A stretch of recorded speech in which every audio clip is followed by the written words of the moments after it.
Hello, hello. I hope I can be heard. Remember, I had the speaker issue last time. And my computer has been through so much in the last month. I'm hoping that you can hear me. So anyone joining already, please let me know in the chat if the microphone is working. I'm not seeing this move, so I might have to try something else. I'm not sure if the microphone is working from the laptop. So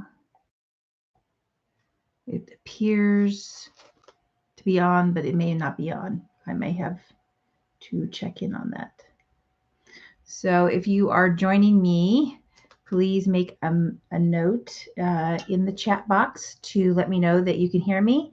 I'm just going to be testing a little bit here in the beginning just to make sure everything's working, because it has become very apparent that I am going to need a new laptop. And I did go through the process of, hello, Camilla. Can you let me know if you can hear me? Because I'm not sure if the microphone is working. And I have no way of testing that until someone joins and lets me know you can hear me. So can you confirm with a yes, you can hear me, with some thumbs up or something, just to make sure?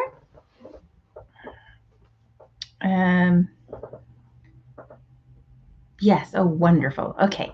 Because I have a little detail on the bottom of my screen that has a microphone, but I can't see that there's like, I don't know, sometimes when you have a little tool or icon like that, it shows that it's going back and forth. So, but if you can hear me, that's great. Then we can continue. So I was so worried about that. So how you been? How you been? Welcome, welcome. I'm going to try to follow everyone along on the chat as we go. This is probably going to be a long one because the first live I did, I think that was that the end of December? Or was that in January? I can't remember right now. But I had the part one, and we are now in March. Today's March 14th. And last night we had, or this morning for many of you around the world, was the lunar eclipse, the total lunar eclipse. And really significant. So just want to kind of keep in mind that we have a lunar eclipse that's going, fresh and recent. And that was a total lunar eclipse for where I live in North America. It was visible in North America, but I was not looking at it last night. I don't know if anyone else looked at it. And the lunar eclipse is because the moon was on the south node of the lunar nodes, that it would be a probably a more emotional kind of feeling for people. And it has kind of the setup that is, I would think, good for like releasing something, purging something, because that's a moon in Virgo. Kind of makes me think of cleaning out, spring cleaning.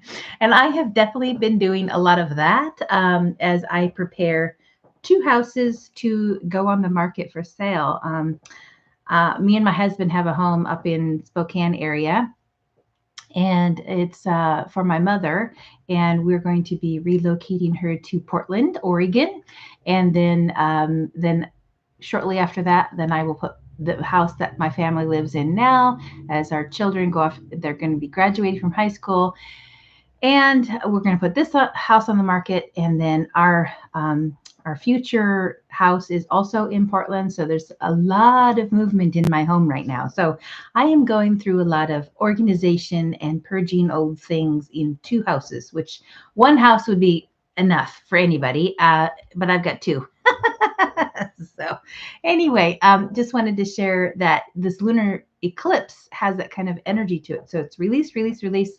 And it's kind of getting us prepared for, what's new and what's coming. And there's a lot of that in this year. So, but we have kind of like an interesting second half of 2025. And that's what we're going to be talking about today. So So that is what I have going on. I see there's about a few of you in here. So please say hello in the chat. I'd like to know how you're doing. Is this lunar eclipse how you've been experiencing it? Let me get a little sip here of my tea. It's good to know how you guys are doing as well. I haven't been on, as you know. I've had so many things with computer issues, and then our change of government in the United States has been an interesting thing. Not that that's impacted me directly, because I was already having things impact me from just being in the technology community. My day job is like technical recruiting. Astrology is my passion. I'm a part-time astrologer, so you probably have figured that out, but maybe one day it'll be full-time, but right now still got to pay the bills with other things. I would say it has not impacted me, because there are some things that's going on.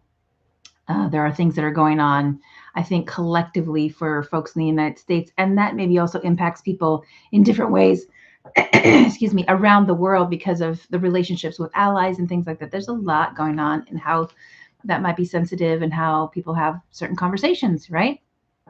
We're always talking about it in the United States when we go out, or around the dinner table and whatnot. So I won't get too political, because I try to keep my energy as clear as possible as I can when I'm doing my astrology.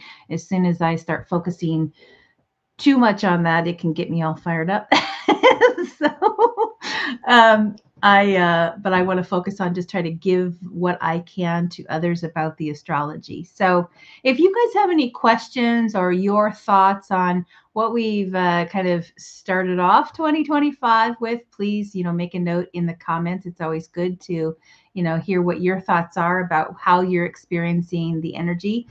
We are on the precipice of something really huge, and I will share the charts in just a minute. What we're coming up on is the Neptune Ingress into Aries, and that's on March 30th. But we have several things going on at the same time, including the Mercury Retrograde that's starting tomorrow. And then we have Venus that's been retrograde. Mars is still moving through the degrees of its it was retrograde, but it's forward now. But it's still kind of retracing the degrees of where it's been.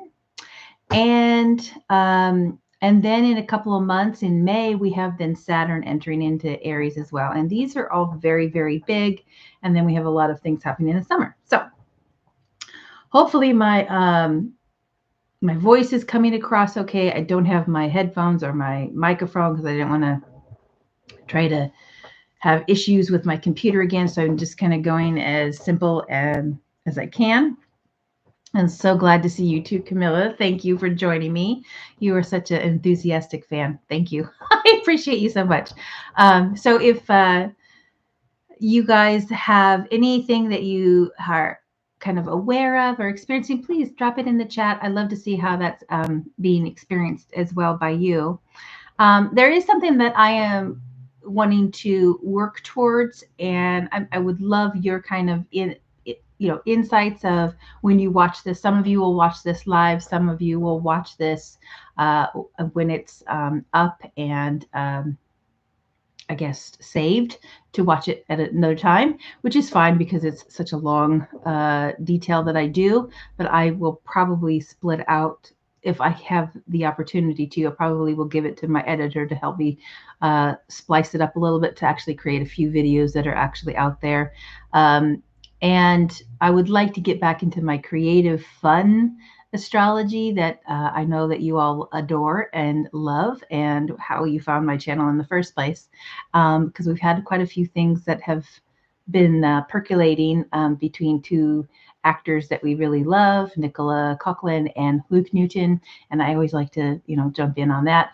I did not do a lot of the astrology on that for this particular live, but I would like to do some behind this. So we'll see how far we get. And then if, because I think that's fun and entertaining, and we'll look into it, right? Because there's a lot been going on. Anyway, So let's see if this will share out, and let me see if I can share my screen for the my presentation. So let's see. Share screen. And let's see here. I want this one. Right. It's in the studio version. Let's see here. It's always fun when I go to share. That works, but I lose my screen. What is showing there? Let's see here. I always have a time trying to get this thing to share right. Let's see here. Hold on one moment while I figure this out. Window entire screen. Okay, there we go. Okay, I have to share the entire screen. Let's do that. There. Okay. Oh, okay. Oh boy. 1 second. Okay, why is that going like that? Hold on 1 second.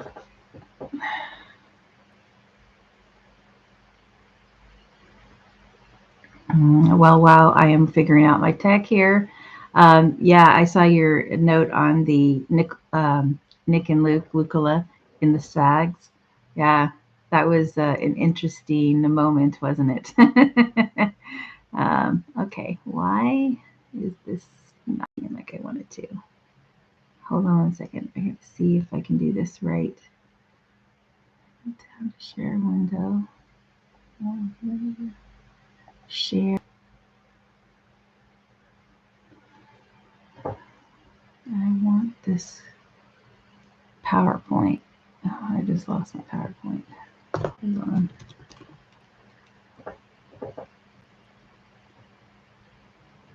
One second. I think I closed my PowerPoint slides.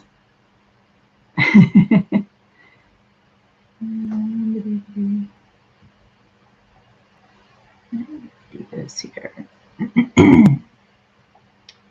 The thing about doing the lives, I am learning, is that if you're not doing them consistently, you forget kind of some of the things that that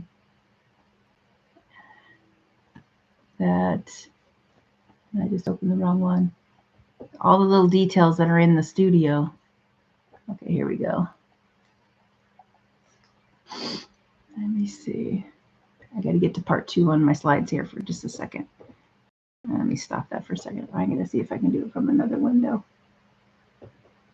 Let's get up to part 2. Okay, let's do this. Try this again.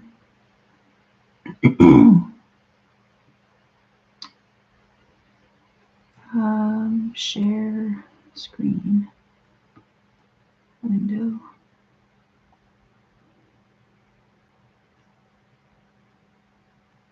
Yeah. Okay, share. Okay, there we go. I have to have it on 2 screens. Can you see this okay, guys?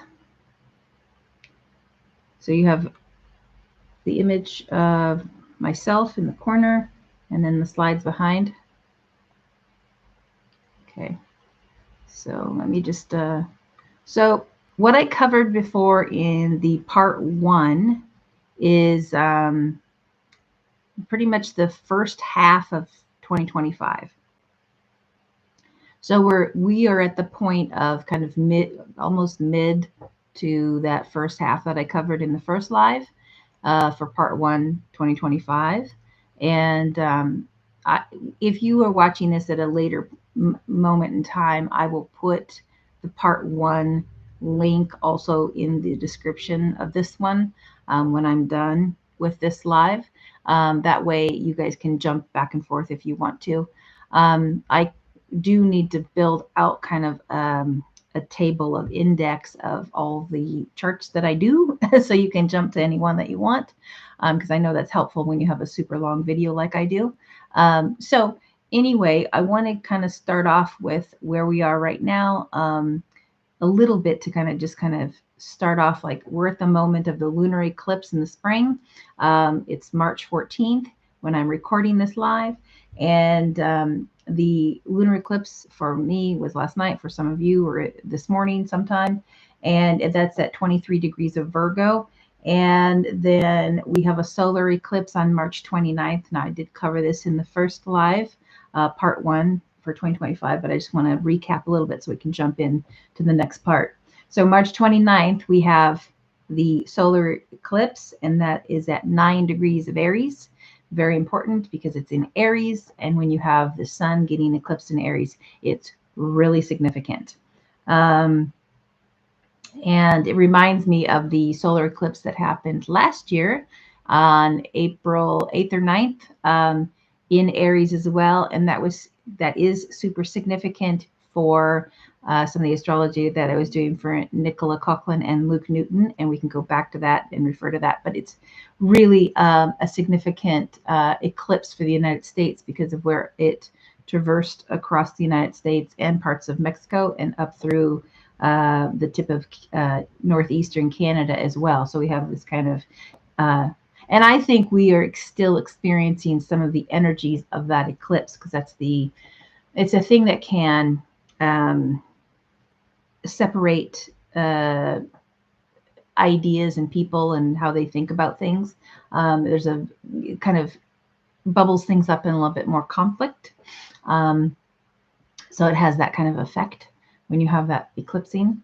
And I think even when Nicola was at the, I don't remember what awards show it was, if there was an eclipse that she experienced by somebody walking in front of her. It was like actually having that as a visual. That was pretty powerful. So I was like, whoa, that's really quite the visual to see kind of how an eclipsing, just even a small perspective on that, and what it can kind of reveal to us, right?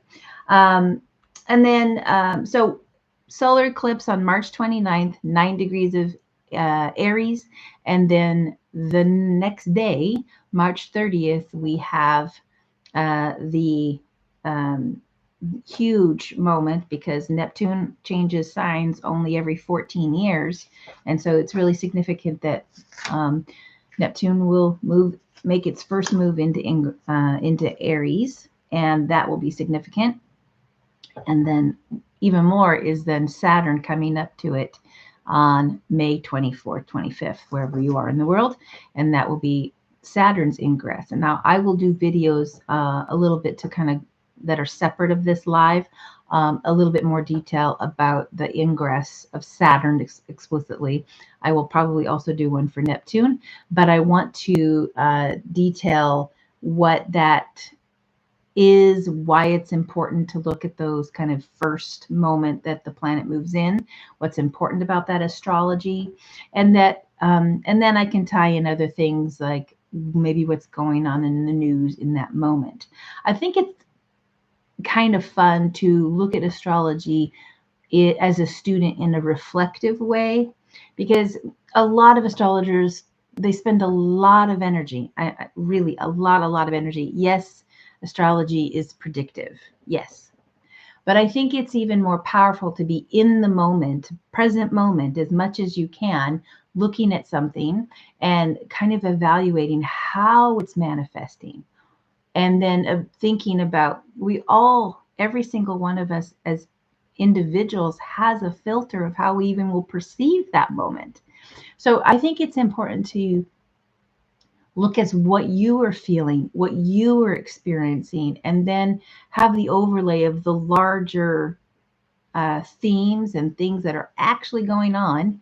Now, some things that appear to be going on, and we have talked about this in the other astrology that I have done, things can appear to be happening in a certain way, but there are many veils. And what is the real truth is behind those veils. Okay. And I think that gets missed a lot in predictive astrology. and to get people get hyped up about how they might present information. And so I'm a very cautious, I try to be objective, but I even know my limitations on being objective because I have personal experiences. I have my own fears that, you know, or strengths or whatever. My ideas about something will be part of my astrologies, and some people will lean into that or whatever. But I also like to have fun in my life because a lot of us have come to astrology because we've had really challenging experiences in life. And astrology is kind of like, to me, my saving grace to, okay, I can see that and maybe contemplate that and reflect on that and go through a journey of pulling things out and then, you know, crying if I have to, or whatever. We have to kind of go through the experience of something. I think the only way to kind of heal something is to acknowledge it and then to move through it and go through all the feelings that you're feeling and then acknowledge that that's a part of your storyline, that's a part of your experience, but then what is coming on the other side of it, and then maybe how that changes your philosophy for life or something. I think these are all really, really important things. And sometimes at the pace of life and how social media, how, like, even when we have a camera on us, how that kind of can change the perspective a little bit, you know, or a lot. It depends on the personality and the ego that's involved. I'm very aware of that. So it's kind of important to acknowledge that. Okay. So when I like to share astrology, my whole point of even doing this kind of expression of it, doing a live, sharing the astrology, is to invite those who are observing this into looking at the astrology of their own astrology, or somebody that you might come to astrology through being excited about what you see with someone else, like an actor, a favorite actor, or a favorite musician, or a favorite author. And these are all wonderful because it gets us excited. And then we are more inclined to like want to ask questions about it and those kinds of things. So that's why I do these, is like to kind of get the juices flowing for excitement about something around astrology. And then that invites the questions. And there's more than astrology to do that too, right? I mean, a lot of those who are paying attention to the astrology also, you know, partake in observing people who are doing oracle card readings or tarot card readings, and these are also fantastic. There are other divination practices that you can bring a question to. There's the pendulum. There's the oh gosh, what are the cards? I can't remember the name of the cards right now, but I do those too. What are they called? Destiny cards? I think that's what they're called. Anyway, you can have kind of have a divination across the cards, which are super, super powerful. So your playing card deck, but it's kind of how they're displayed and things like that. So I've also been studying probably 3 years that, and then most recently at Christmas time, I picked up Lenormand cards. So I will be maybe doing a little bit with that because I love how it does a reading. So anyway, well, let's get into more of the astrology of 2025 and continue on. So let me see if we can move the, let me see if I can move this. Oh yeah, I have to go here. I've got 2 screens, so bear with me here. Okay, can you see this chart pretty well? So this is the spring equinox. And so, like I said, we have the eclipses that we're going through now, like the lunar eclipse and the solar eclipse. And then we have in the mix before we get to the spring equinox. And the spring equinox is looking at it from not a personal perspective. It's more like for the collectively how it might be experienced, but you can take it from the perspective of where you position it.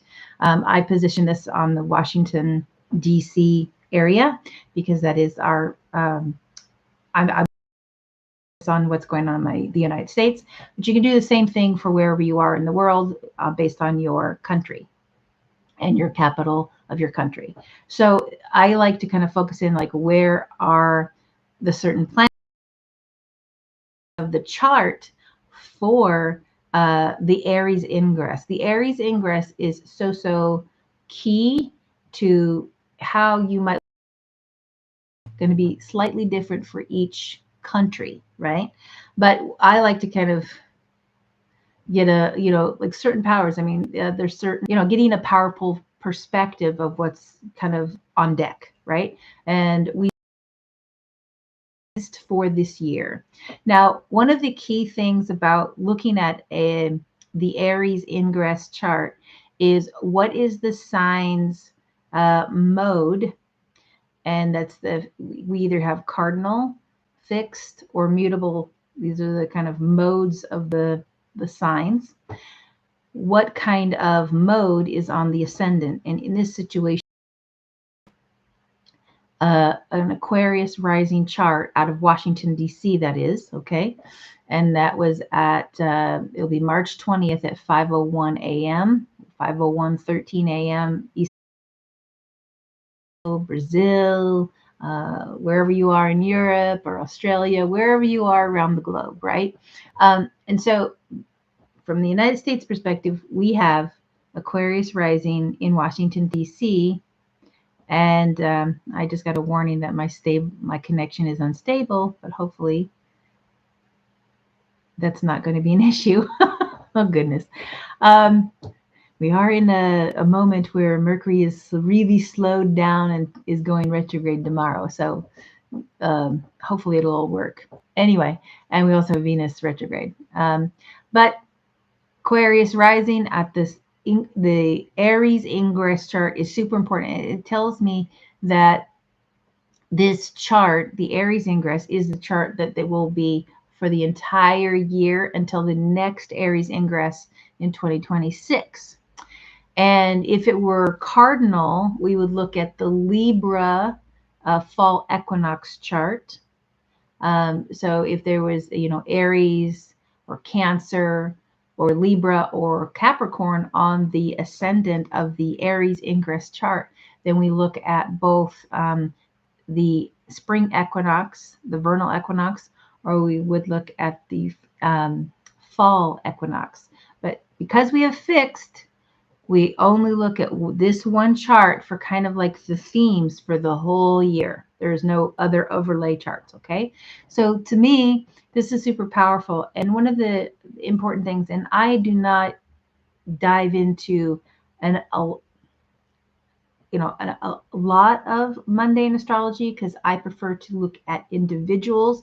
My soul, kind of like my sole purpose for astrology is to work with individuals on how they are navigating their soul journey. And that's why when I sit with people during their readings with me, I will look at like the life intention as a soul, and then how that might look, and then overlay like what is all the things going on in the world, then what you're navigating the path. But not everybody does that kind of astrology. Some people do sun sign astrology. Some people do astrology that's more about being a writer. Or so there's different kinds of astrology, right? And I think it's valuable to keep in mind kind of how the astrology is, what you're focusing on in astrology. So Aries Ingress, fixed sign in the United States. So this chart is powerful for all of 25 and into the spring until the spring equinox of 2026. I loved seeing the moon. See the moon there in Sagittarius at the top of the chart? That tells me that the people, because the moon in that chart, it represents the people. And and then the moon in Sagittarius is like, there's going to be a strong emphasis of the people and their initiating or push for laws. And I mean, Sagittarius also likes freedom and to have a direction towards that, towards that intention. So to me, that is a very, very strong moon for the people. And I would say each country will have its own uh, scenario with that moon in Sagittarius. So where would it be in each country around the world would be very interesting exercise to look at. Thank you, Vera. Um, Hi, Guillotine. I hope I say your right name right. Um, you'll have to help me pronounce your name. Anyway, I think that that's exciting because you have that fire energy of the sun in Aries, but remember the sun will get eclipsed, and the sun, to me, is kind of we would look at as like the powers that be. So when the sun gets eclipsed, it's going to be really interesting, right? That's really interesting. So I would love to maybe later in the year come back to this Aries ingress chart and kind of look at it from a reflective point of view, like in 6 months or something, maybe in September, October timeframe, just to kind of see like how has this been playing out, right? Because I anticipate that the people in their activity and how prominent it is in this Aries ingress chart will translate to people um, actively being um, movement and all of this. I mean, it's for the laws, or how, in the United States, this is very common in the United States. It's our duty to rise up against something if it's not right, and act like it's almost like civil disobedience, but it's for the purpose of the rights of everyone, right? Like we stand up for together. And so that's going to be interesting to see how that is done and where we go with it. So, and let's take in like our neighbor Canada or our neighbor Mexico. I would be interesting to look at the charts for your capital cities because you are our neighbors, um, and how we might look at your country's chart and how that moon is expressed and with the sun. Because if you think about it, the sun across each country, like it means one thing in the United States, and you go to another country, it means something slightly different. You understand what I'm saying? So I am always about you have a point of perspective based on where you are as a citizen in the world, right? And I think in time where we have, I mean, most of the definitions of countries is just to understand, like, okay, where were you born or where are you living or that kind of thing. But it's all arbitrary by man-made, right? Man-made borders, man-made things. But we're all humans on planet Earth, spinning through space. So it's going to be interesting to see how kind of some of these things work in 2025 from the Aries ingress perspective.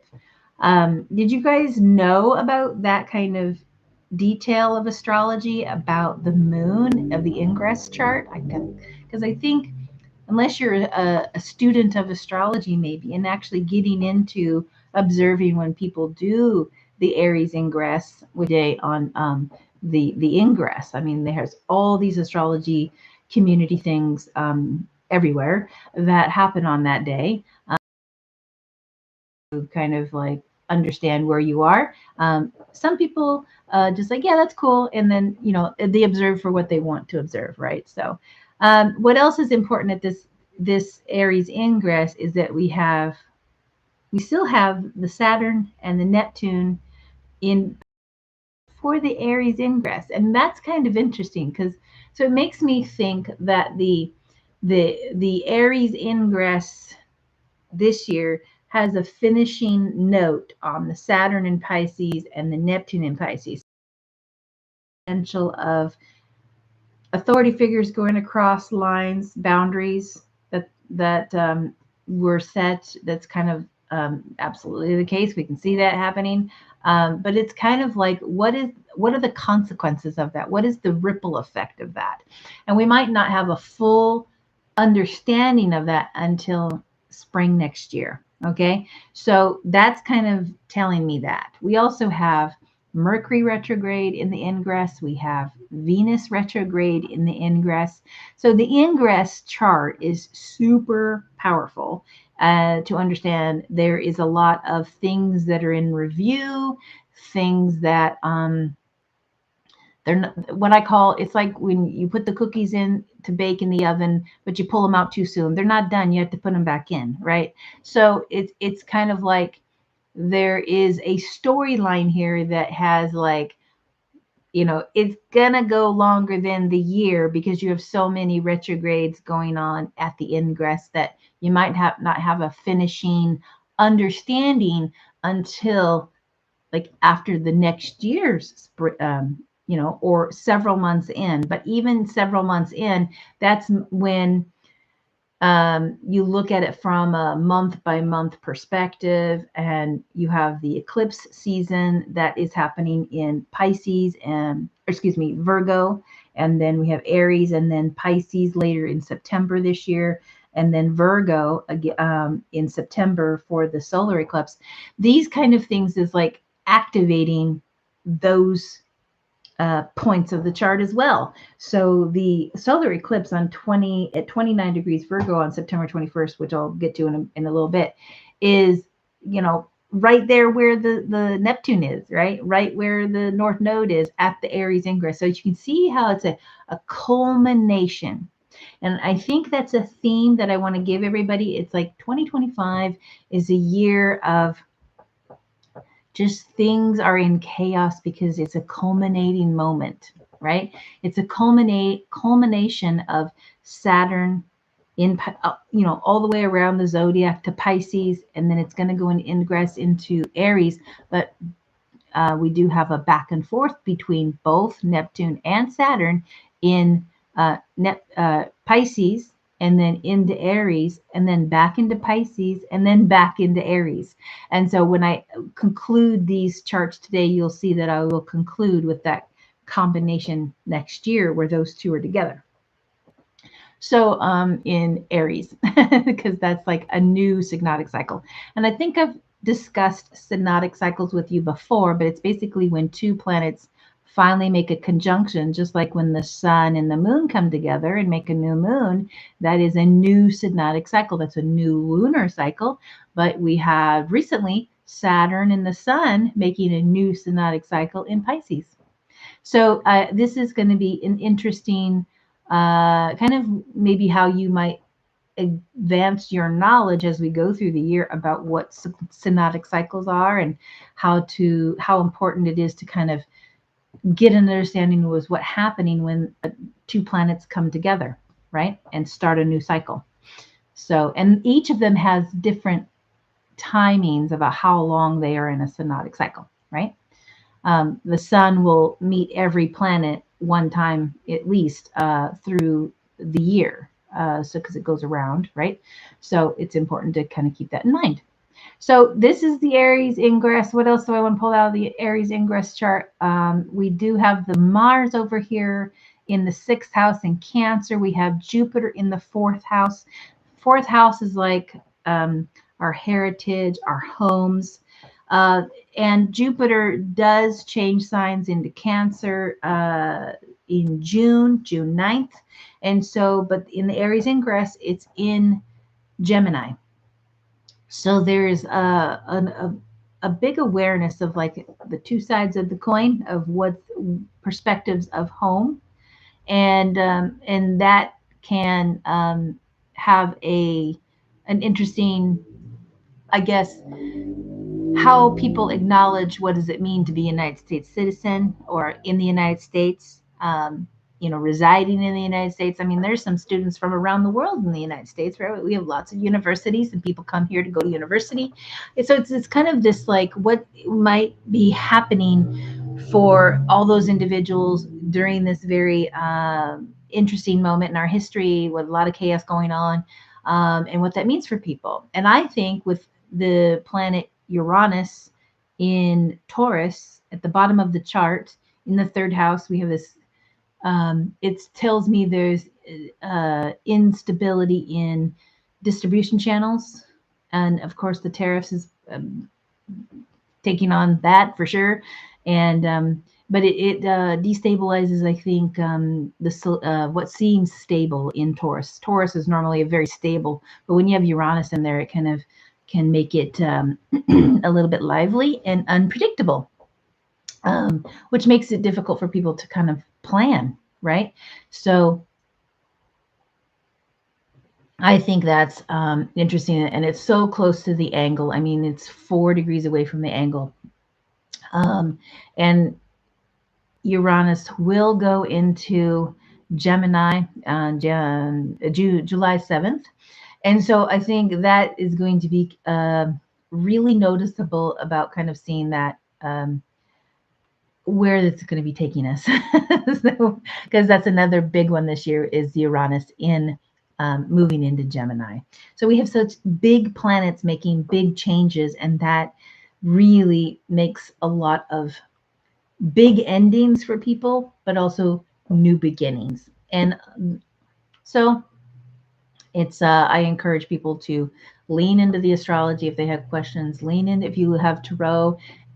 Is something that you have as a guide. I really encourage people to lean in and learn as much as you can, or get a reading when you need a perspective on something. I think it's valuable to do all of this just because the more that you can get guidance from something that's beyond what's in front of us in the third dimension, right? It's valuable to kind of like, okay, step here. Here's a synchronicity to give you some guidance to go in this direction or that direction. I think it's helpful.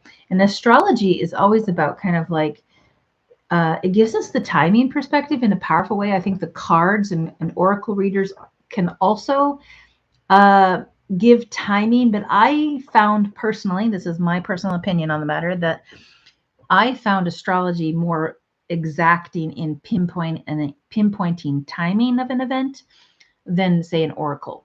An oracle can say, yes, it's absolutely happening, but I don't always see that time boundaries are given in an oracle when people are maybe doing they have a general sense like in the next 3 months or in the next week or whatever, but how many people actually go back and go, yeah, absolutely, that's that came from that perspective of looking into that, right? So everyone has maybe their own way that they engage with the occult, which is astrology and the tarot, and these kinds of divination practices and the mysteries. And so I think it's important to have your own opinion on it and your own experience and what really gives you a feeling for that you've got some guidance to step through, into the kind of like stepping through with your own flashlight into the dark, right? So that's important. And with the Jupiter here in the 4th house, it makes me kind of wonder about the education. I really wonder about how education might be reframed in the United States this year, and not necessarily in the best ways. I think it will be important for parents, for adults in their education, to know what is trying to be taken away. And I think it's important to do your own study. There are public libraries, right? And I have re-upped more activity into my public library because the public libraries are so precious. We don't want to lose anything with our public libraries. And I don't know if other countries have the same, but I know that libraries are around the globe. But I think I'm going to be on the quest of looking at different libraries around the world and seeing what they have, right? Because there's so much available to us through our library card.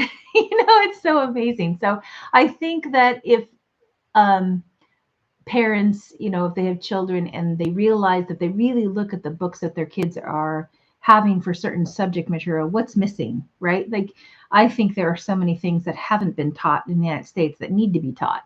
And maybe we'll come around to that. Maybe that will happen. I don't know. But I think it is a sensitive year for what changes may happen dynamically. What's interesting about the Jupiter, it is trining the ascendant. So it kind of makes me think about this combination between the moon in Sag, which is ruled by Jupiter, and the Jupiter at the bottom of the chart in the root of it all, right? And that Jupiter is powerful. Now, Jupiter in Gemini is operating within the house of Mercury, because Gemini is Mercury's sign. It's in the domain of Mercury's sign. So it's kind of operating from that perspective. And so it's not like the philosopher or the teacher. It's more about what's going on about the learning, what are the facts that are involved, and these kinds of things. And when it's squaring off with this combination here in Pisces, it makes it difficult. A little bit or a lot, it's combination. Jupiter, when it's squaring off, now it's squaring off by 9 degrees. It's like 9 degrees separate there, I think. Yeah, 20 from Saturn in this ingress chart. And I think that's important because it kind of, that's the struggle. That's an obstacle. It's the potential of misinformation. But what I get, yes, we can go through periods of misinformation, but it's also a period of time that is what gets reframed, and then how long does it stay? Because yeah, you can go back in your history books and actually observe other times that books were burned and things happened with certain kinds of information that were pulled, right, away from the public. We have lists in the United States of banned books, which is extraordinary, I think, to have that even a case, because if you understand as a student or even a teacher that if you have a book, you're learning something. Why are you learning? Why was that ever framed in that way by the author? Those are all great discussion points, and it should be something that's explored from understanding awareness at a point in time. And if we lose that perspective, we lose a lot of the ability to understand the histories of what we've already been through. And that's dangerous. That's why we are where we are right now, I think. Yeah. Anyway. But everything in divine time, I try to keep that perspective as well, as there's a reason for the season, as they say. I don't know, that's my phrase. There's a reason for the season. And sometimes we have to understand things collectively and what is emerging and why. And so that's this period of time. Okay. And it's going to be, yeah, I don't, some things are quite unpredictable at the moment, but I think it's going to be an interesting chapter in our history, in our collective history. I think it might be a 5-year window, to be honest, before we can see everything. 5 to 7 years, I think, is how much time it maybe. And the reason I say maybe is because once Uranus goes into Gemini in July, that accelerates things and speeds things up. But what is being sped up? You know what I mean? So I think there can be either the people have risen up and there's this interesting exchange between the powers that be and the people, and how that might speed up things, or we have a speed up because it's out of control, and then we have other things that we have to manage collectively as a people to deal with that, right? So there's kind of two strong, and that's that Gemini, two strong things that can expand still, right? And that's for a whole year. So I hope that's kind of interesting about the Aries Ingress. There's a lot more detail into it, but I would encourage people to look out for astrology videos on the Aries Ingress. One of my favorites is done by Wade Caves. He's one of my favorites who does this, but there are several astrologers who do a deep dive into the Aries Ingress. So I will try to put on the channel community page some links to some others that are going on here in the next week or two. Okay. All right. So that's the Aries Ingress, and there's a lot that we can learn. But I would love to, in a couple of months, 6 months or so, look back on this Aries Ingress and kind of see, like, let's take a, I like to take a temperature gauge and say, like, how's it going? What's been going on? And how did the other ingress of, Uranus into Gemini, or Saturn into Aries, or Neptune into Aries change the dynamics that we are navigating? Okay. Okay. Always forget over here. So the next thing I want to cover is the summer solstice. So these are kind of the points on the calendar that are important. The summer solstice is June 20th. So by then we will have Neptune will be in Aries and Saturn will be in Aries, and we can see that like right here is Saturn and Neptune right there. But they will not have yet made a true conjunction because Neptune is ahead, and they will go a little bit further before they station to go retrograde. But this is the summer solstice. So from the summer solstice perspective, we're looking at just another season. But remember, the Aries Ingress is the most important chart for the whole year. This will just be a seasonal perspective of kind of things that we need to pay attention to. This is from the Washington, D.C. perspective. I have this chart pulled up. So it gives the perspective from the United States, of course, but you can do Canada, Mexico, any country in Europe, Australia, New Zealand, wherever you are in the world. You'd want to do the solstice from your perspective and the city that you want, because you want to get kind of like what's the display of the planets on the chart. And I use Placidus because I like Placidus. I like the quadrant system because I like to have house cusps. I do use a whole sign house system if I don't have like an accurate birth time exact or something like that. But I prefer a quadrant house system. I think it's important. But I can do astrology with a whole sign house system too. But it's interesting on the summer solstice because here's the sun in Cancer. And if you know your country's main chart, like the United States, a lot of the astrologers around the globe use the Sibly chart, and I have an opinion about the Sibly chart. It's a whole debate in the astrology community about the accurate birth time of the United States of America. Well, to me, it's like what my master teacher says, something about like, when does a cat become a kitten? Or when does the kitten become a cat? That's it. When does the kitten become the cat?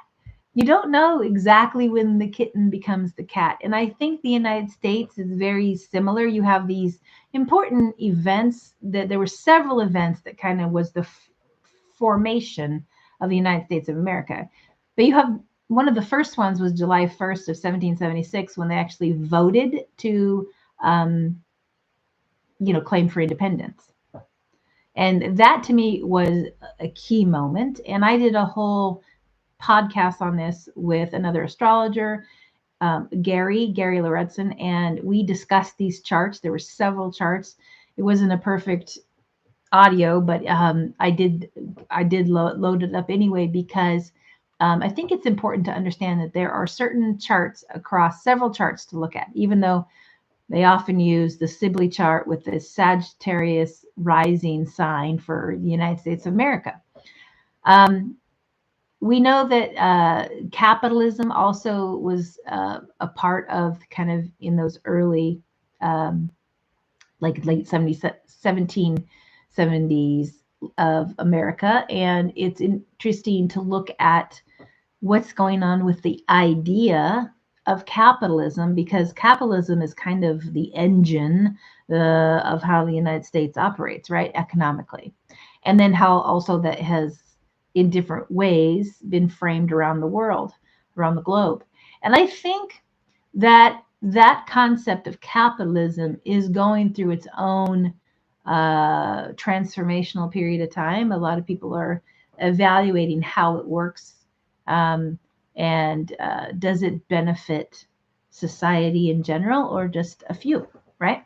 So this is an interesting time because we have so many things that are kind of up for our collective examination to transform it or not. And I think that the astrology can kind of like help guide us through, kind of like we've seen a lot of chaos on currencies and the markets when Uranus has been moving through Taurus. And right here in the summer solstice, we can see Uranus at 29 degrees of Taurus because it's a couple weeks away from when it moves into Gemini. And Uranus in the sign is seven years. Yeah. So we have Neptune that goes through a sign approximately every 14 years or more. And then the Uranus, 7 years. So when it makes that ingress, it's a very, very important chart. And for astrologers to explore, for countries, for individuals. And it does these are transpersonal planets. They make, when they move into different signs, it's really there can have really huge events around them when they move into those signs. So that's why 20, 24, 25, and 26 are such big years astrologically because of these outer planets moving signs, right? Because we've had Pluto go from Capricorn into Aquarius, and it's now staying in Aquarius. It's not moving out anymore. And then we have Neptune now going to be moving into Aries, and then Uranus into Gemini. These are huge moves.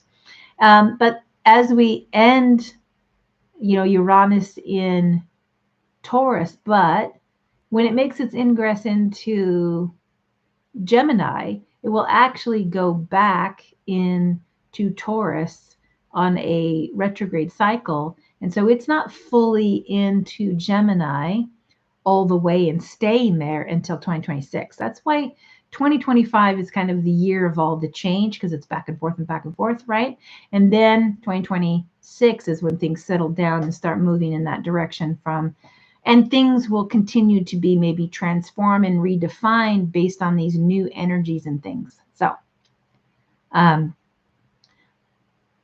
each country, I think, plays a part in how we as humans may be evolving, of how we will navigate things together.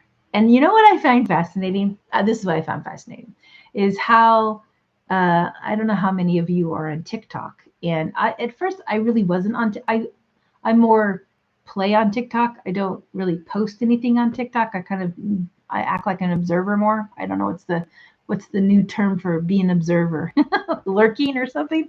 I don't know, but I like to observe kind of things and I have fun with it that way. But I think what's interesting about TikTok is I have a new perspective of TikTok because of what was happening with TikTok right before our change of powers here in the United States in January, and where it went offline. And I'm like, whoa, that's unheard of. What happened there?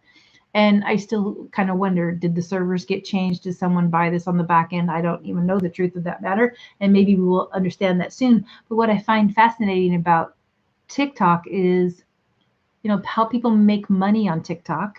I find that fascinating. I like to try to support people who I enjoy listening to music, and I will help those artists and those kinds of things.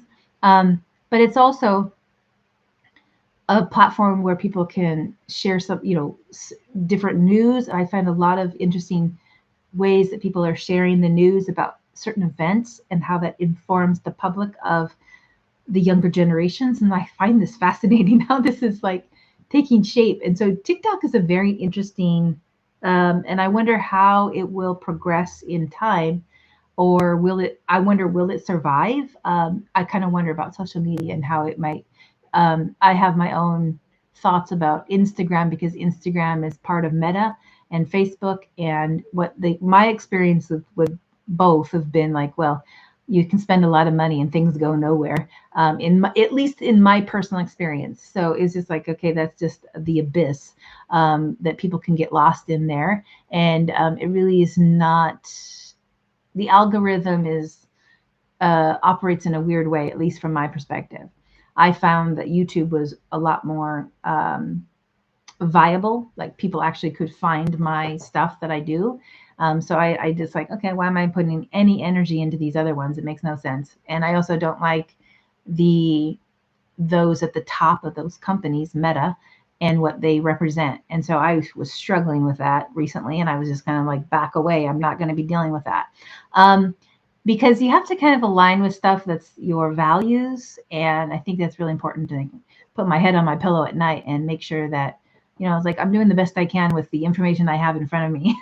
Right. So, bonjour, Emma. Nice. Hi, Vera. Yes. And so anyway, I think we are still in a period of time with the Uranus and Taurus is, it's unstable times, right? So me personally, I have dealt with a lot of instability economically, to be honest. I like to be transparent. I'm a part-time astrology, and my part-time astrology makes me a teeny bit of money, but the expenses to run the operation of being an astrologer the way I am is actually more than what I earn being an astrology as an astrologer, to be honest, because I'm not constantly creating videos because I have other things that I'm trying to manage for my family right now. And I have and I started a business as a recruiter last fall. And I'm still trying to get that to come off the ground because I had to do some change ups in my professional life as I dealt with changes from being a recruiter. A lot of recruiters fell off in the tech industry in 2024 and some in 23. My company was bought up by a big company in 2023, and that changed my economics ever since. So I have contemplated maybe going full blown with the astrology, but I'm not quite in the place to be full blown yet. To be honest, I need a couple of things to go full blown. But I'm also doing a big trip with my husband later this year. So I'm like, that doesn't make any sense. So I'm trying to manage what my real life plans are with my husband and what we're doing before I settle in and do something in that capacity. So other people may experience this instability of the economic and currency and price of goods with the Uranus in Taurus. And this is accentuating it again in the fourth house. So this to me, it can feel like an instability at home, especially for the United States. So there's that. Hopefully that makes sense. I don't necessarily like to see that, but it is what it is, right?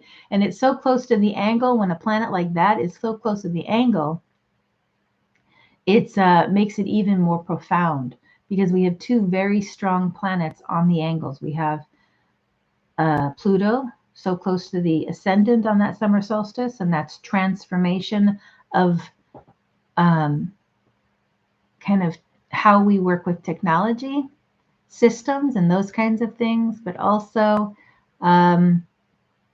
there's a collective pulse with the Aquarius that the transformation of the technology is really profound. It's really, if you've ever thought of having to pull back from any kind of presence in technology, it's really, really complicated.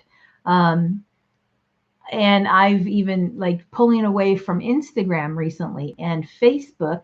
I had to go back onto Facebook because I had to use the Facebook marketplace to share some parakeets. My daughter's graduating. She had to, rehome her parakeets. And so we had to use Facebook to do that, which, it's like, okay, I got to use that to do it. I mean, there is Craigslist, but it's harder to work with things on Craigslist too. It's faster with Facebook. So I didn't like that scenario, but I was like, okay, I had to manage the thing. So there's kind of like, understanding how we use and how we have our presence within technology. That's Pluto in Aquarius, our transformation about how we work with the technology to get, as an individual, and our identity in there. Really, really, really big. But it's also not just that, like all of our financial and how we're tracked and all the things that are involved with our personal identities in technology, right? But then there's also how technology can be used against us, right? Or how someone can be behind the keyboard and bullying, or, people behave differently when they're behind a keyboard than if they were in person, mostly, right? And so there's there's just the changing paradigm about what is acceptable. And there's this collective, it's almost like there's the collective hive mind. And that's very Aquarian as well. Like when there's individuals that make up a collective. So if you have the passion for anything, you kind of join up within a collective group and you kind of move within that context. But you'll see that more and more where it'll be more about a collective group pushing for the whole. And that is, it's going to be interesting because I really wonder how we collectively navigate shaking off certain power structures and then reconfiguring who's allowed to be in power. That's going to be interesting, right? What else? Because the summer solstice is for the season, so it's kind of through the summer, and then we have the fall equinox, right? So it's really important to kind of gauge what the season may bring. In the United States, I think in the United States, and I can't speak for every country around the globe because there's so how many charts, right? But around in the United States, which there's a lot of attention focused on the United States right now, and the collective people will be speaking out more and more. The charts show that through the moon. And here at the summer solstice, that moon is in Taurus. It's exalted. And that's a powerful, powerful moon. But that moon is square to Pluto. And so I'm going to be fascinated to observe how that collective people has the challenge, rises to address that challenge, right? And then how that takes. So that's interesting to see in the chart. Also with Venus in her own sign in Taurus. So this is communication, perception, how people might work locally a lot. This to me is like people working a lot more with their local farmers, local farmers markets, and these kinds of things because of the distribution of goods from the larger corporations that end up on the grocery shelves in America are going to be challenged. So it's going to be really interesting to see, is there a resurgence for the farming, the small farms across America, which actually I have a brother. It's interesting to have the perspective I guess I sit in because I have a brother who's a small farmer. He has like 11 acres and he grows everything. He grows vegetables and fruit trees and all this, and also has chickens and hogs and beef cattle for the market. So I have a really in-depth knowledge of what he has learned about that over the years and over a couple decades. And then I have my sisters who are in public health, and another sister who is in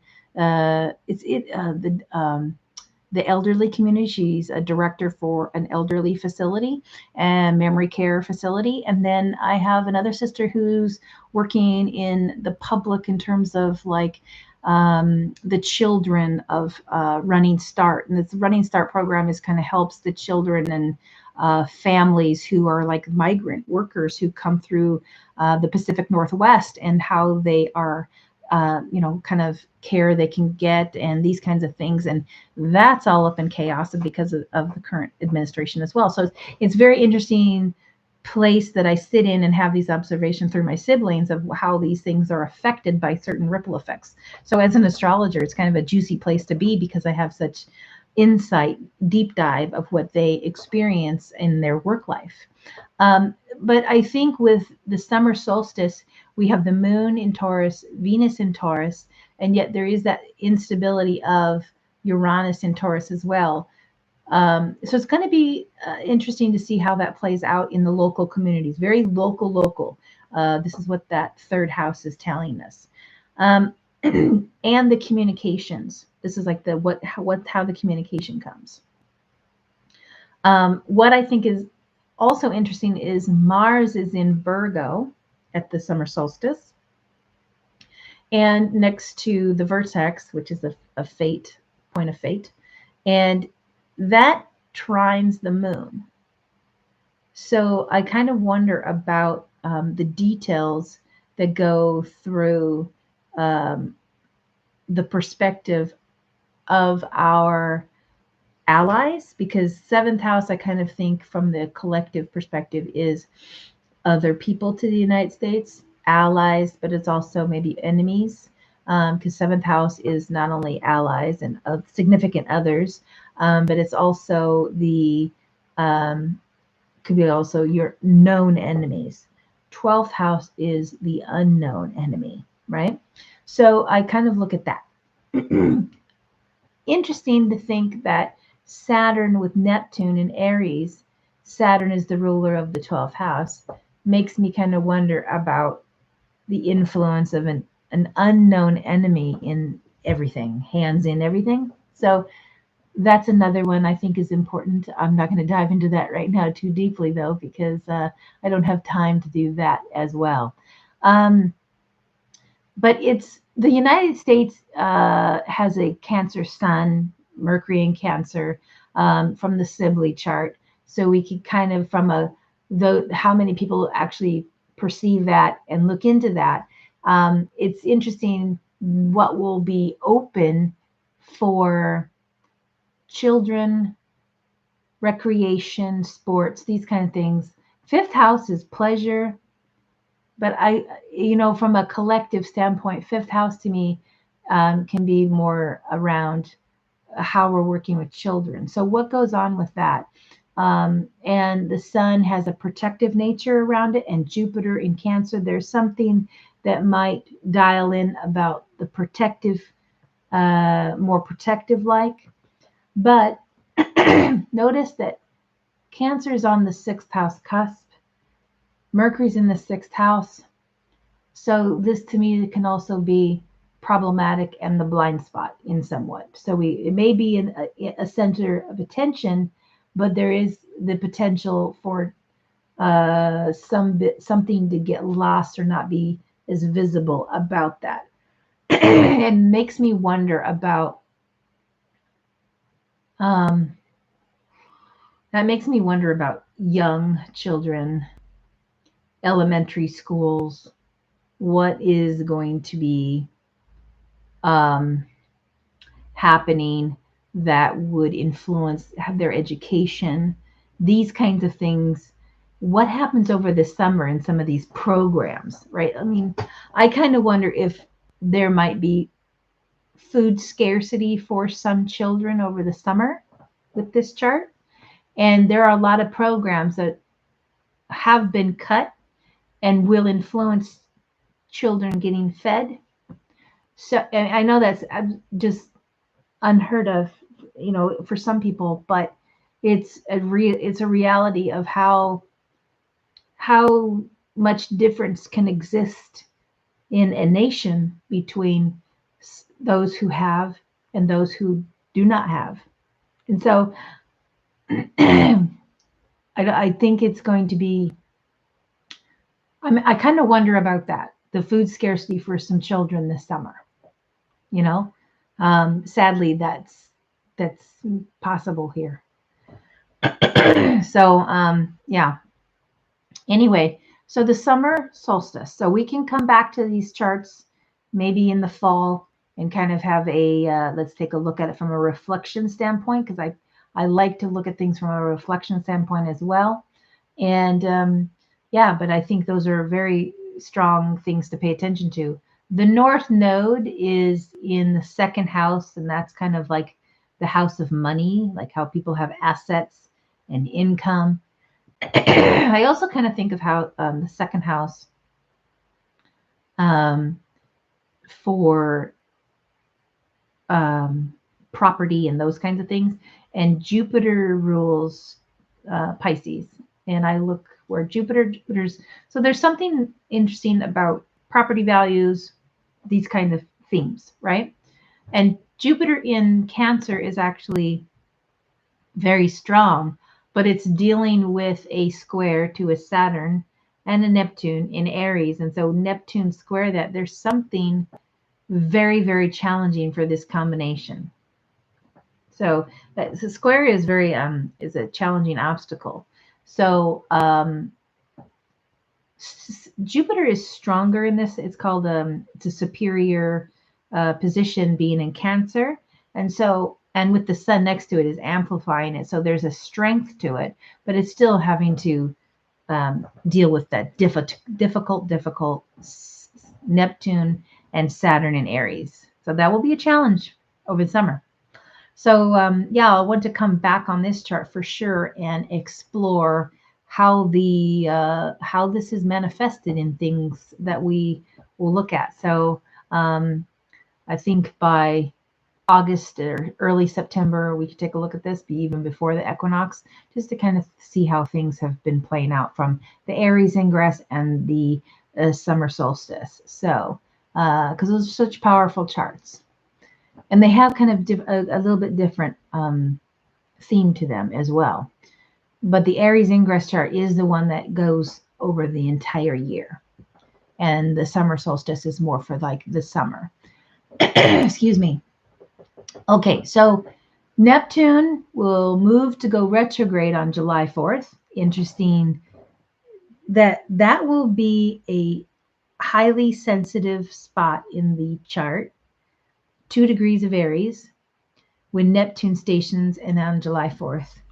It would probably, I would make the argument that just by having Neptune stationing, and meaning it's standing still in the sky, that it's makes fires really, if a fire is started, it has the quality of doing really significant damage, and it can be hard to contain because it's just another thing about Neptune, though, even though it can be on planet Earth, like that kind of thing where there's something that has no boundaries, it just goes, nothing can stop it kind of thing.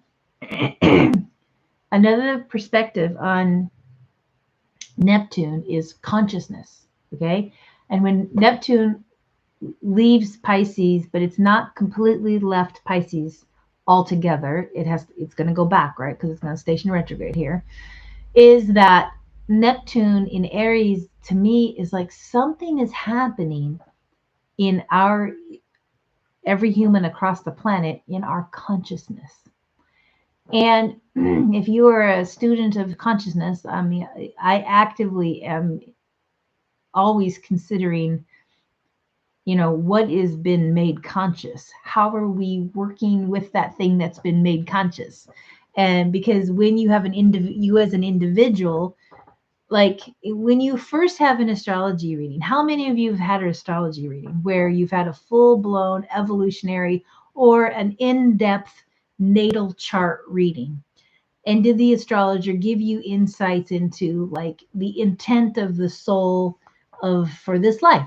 Or if, in evolutionary astrology, we look at this life, but you come in with something from the past, reincarnation and the value of understanding what you bring and you're bringing into this life to work on it, to evolve something, or this is the life for the ticket to ride onto something big because of what you did in a previous life. That is a belief I think is important to point out here, but from the collective movement of humans, right, across history, when we discovered it was always there, but when we as humans, look through a telescope and we found that, oh, there's Uranus in the heavens. And then we look through a telescope again. Oh, there is Neptune in the heavens. And look through a telescope again. Oh, look, there is Pluto. Each of these times in these moments in history, we turned on our awareness of that planet. And when we turn on the awareness of the planet, then that comes into the consciousness and we are experiencing something collectively related. So transpersonally, everybody is a pulse, is having an experience that expresses it to give us awareness of its what it is, right? Like what it is for us and what is being made conscious about us and through us. Excuse me. So I think it's possible that we can find other planetary bodies or asteroids or things that really are dialed in collectively. This can have an impact on us collectively as humans, in our human consciousness. But when Neptune goes into Aries, it really fires us up. There's a fiery newness to it. But we have at this point, we have Neptune with Saturn. Saturn is such a key planet for things in the third dimension because it gives it shape. And it's the duty part. It's people, we also equate like Saturn in the traditional Hellenistic tradition of astrology calls it the greater malefic, right? Okay. But evolutionary astrology would never name it that. It's more like it has its purpose. But when you look at astrology through disciplines, you have to just kind of, okay, I'm looking at it through this lens. And if I look over here in this, I just look at through different lenses. It's if you were a scientist looking at something through a different microscope perspective, right? Or if you're a photographer, you have different lenses to get different images and the coloration or the hues of something. Same difference, right? It's really powerful to consider when Neptune emerges into Aries, what is it kind of moving us from the inside out about consciousness? What is new? What is this new raw energy? And how does it evolve us? And as we are going through that new evolutionary moment with that, how do we respond? Because we all have our different responses. I would make the argument that most souls on the planet Earth are walking around with trauma on some kind of spectrum.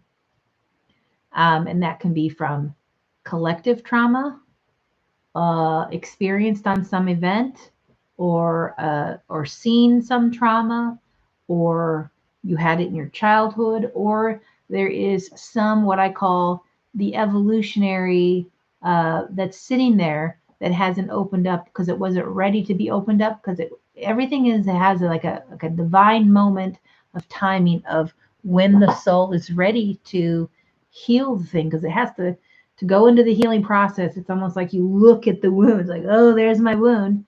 And then you start working through different ways to heal. We heal our body, we heal our mind, but we're also healing the spiritual part of our selves as well. So all the parts.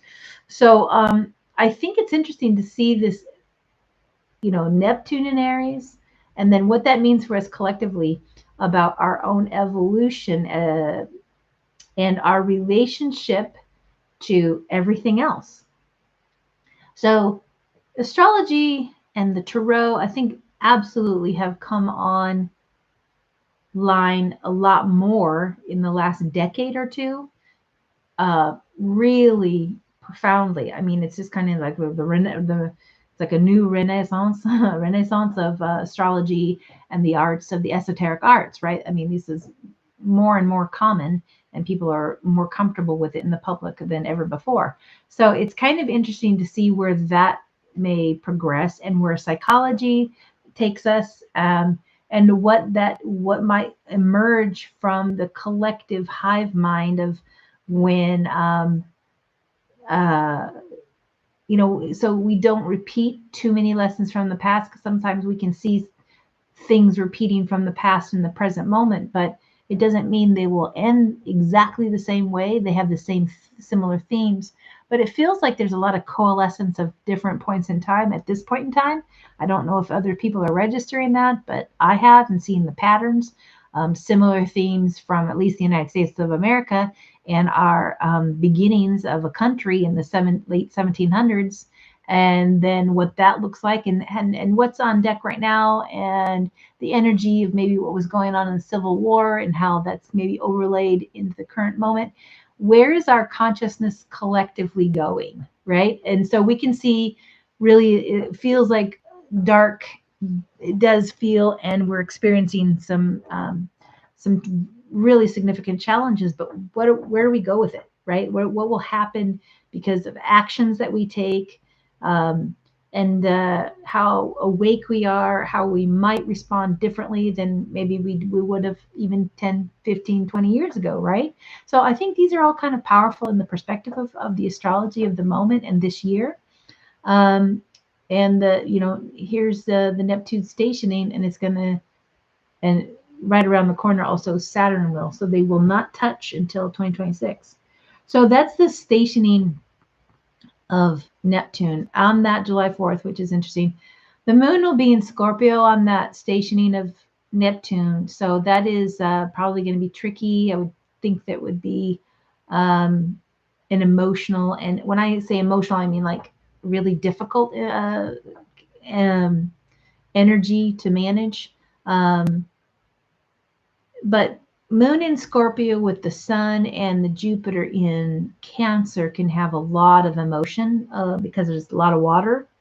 So the question would be is what is collectively being experienced for something to be so emotional? I kind of wonder about that.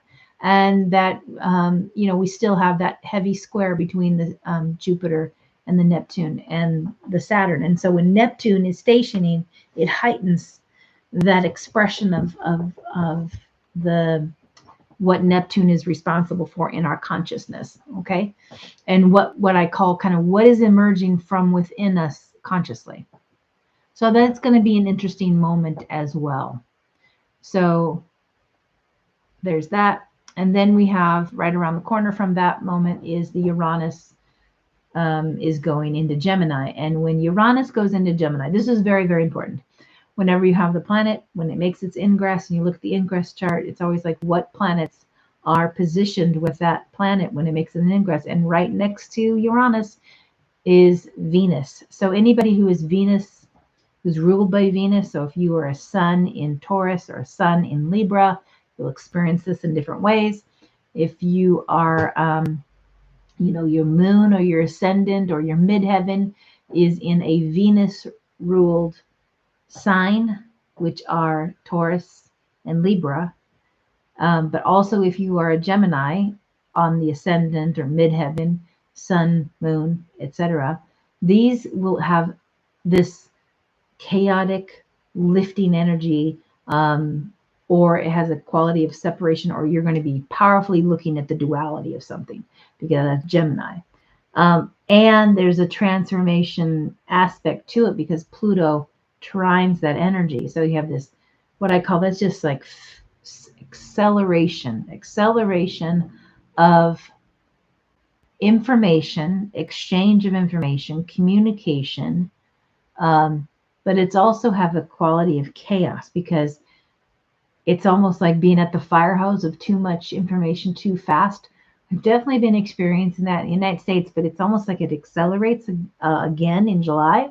And that combination is what we call sextile, because it's 60 degrees apart, of the Saturn and the Neptune. So these two combination of planets actually are exciting each other and making things go quite accelerated. So technology will accelerate, information will accelerate. I kind of wonder about the the implications of artificial intelligence in this moment,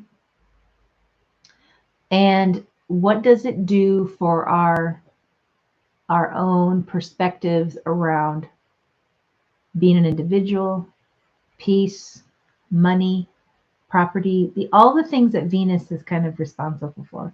How we look at the aesthetic of beauty, the beauty industry. What is disrupting that? There's a lot of things that will be disrupted. Okay, and I don't know if, because you have Uranus going in and out of, it will go. This is the ingress into Gemini. But it's going to go back when it stations to go retrograde and goes back into Taurus. This has a highly disruptive quality towards information, but it's like food distribution, food, but it's also makeup and fashion. That's Taurus. All of this stuff will get disruption. So it continues to get disruption, right?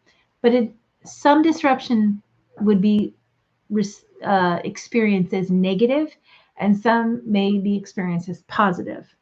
And so just kind of keep that in mind, okay? Because some people don't always like the change that's coming, but change is always out there. Imagine, okay, some of your favorite maybe products that you like, they're no longer going to be available. They'll disappear. That's a disruption. There's maybe something that's just, it's not sustainable, right? I think the future, the way humans will you find ways that things are more localized than global, and the global distribution of goods, it will still take place, but I think there will be a lot more mindfulness in the future about how far something travels to be consumed. Okay, just keep that in mind. And so I think that's where collectively humans are going. But what products and when, I think the way that we create, say, clothing and apparel, and how much ends up in the landfills of the world is atrocious, right? I mean, if you follow fashion industry, it's a tricky thing. So kind of think about what your local creators are doing. So there is kind of an interesting, like, how you might pay attention more to your local creators and what they create and how you consume certain things, right? So I think that's valuable to take a look at, because we are kind of changing collectively about how we consume things. And it's important because that's kind of the planet and the health of the planet, right? What else on the Uranus Gemini Ingress? There's so much in this to keep in mind. We have Jupiter in the first house, but we would make the argument that that's a Jupiter looking into the second house, and that's about income, money. There's the potential for abundance in there with the Sun in the second house, but it does have to respond to the square with the Saturn and the Neptune. So to me, that's kind of very interesting to see that as a part of the Uranus. And what's also interesting about the Uranus ingress chart into Gemini, at least from the perspective of Washington, D.C., is it's in the 12th house. Now, it's in the first house if you only look at whole sign houses, but it's behind the ascendant in the 12th house. And that to me means that there can be a lot of activity in all of the public agencies, like anything like your Social Security, Medicare, Medicaid, what else? The prison systems, anything that's been secured by social funds that come through everybody's paychecks, right? And then end up in federal dollars or your states. I know based on the following my own governor here in the state of Washington, there is a lot going on at, in my governor's offices related to the state budgets and what are we doing with less federal funds, or what's going to happen. There's just a big question mark about federal funds and certain federally funded programs, and how the courts of law are demanding things happen when with this current administration. So there's an interesting test of how things will work through the court of law, through things get shoved out or presented by either the current administration or Doge, and what that looks like, but then what gets backed off by the laws, the courts of law. It's going to be interesting to see how some of those play out, but it does create a lot of chaos, and it's interesting. It's going to be interesting to see how it responds. What's interesting, again, I also am interested in this moon at the Uranus Gemini Ingress. This moon is opposite that combo. So this to me is like that the moon opposite Uranus in its ingress chart has this like quality about how the people are they there's this challenge. It's definitely a challenge. And then you have Mars, not really tight square, but it's still square by sign to this, and so that's a disruptor factor there. So it's the laws are definitely being pushed by the people, but being in the sixth house, it's difficult for the people. Some in a lot of cases, but then we have Mercury in Leo, giving some visibility to that voice. So yeah, it'll be like, what do the people value and care about? See that second house of income and things like that. It kind of makes me wonder about that and the way those funds are, and our federal employees are important, and what's going on with our federal employees in the United States of America. Now, each nation's going to have their own different spin on this, right? So if you're in Brazil, or if you're in Canada, Mexico, you're anywhere in Europe, your country will have, different placement of these planets based on location, because location changes the ascendant, right? So there will be different things for different countries of what gets activated, but across the board, everybody's going to have this moon opposite Uranus and Venus. And to me, that is a lot of things shaking up, and people understand the laws, and they will work with that, or they'll push their representatives in. I think there's a big push for that. But Uranus is like, this is the moment that it gets activated. And then notice that Pluto then is in the ninth house, and ninth house to me is about the law as well. It's religious. This is like attorneys, and collectively, like I think of attorneys and attorneys who are operating under the law, right? And then you have the judges, which would be like the 10th house. So I kind of like would be interesting to see like what happens with the collective push on these, because the moon and the Pluto are sextile. And so to me, there's the push for those two working together. So I would see that what the collective is pushing is going to be interesting to see, and how that transforms.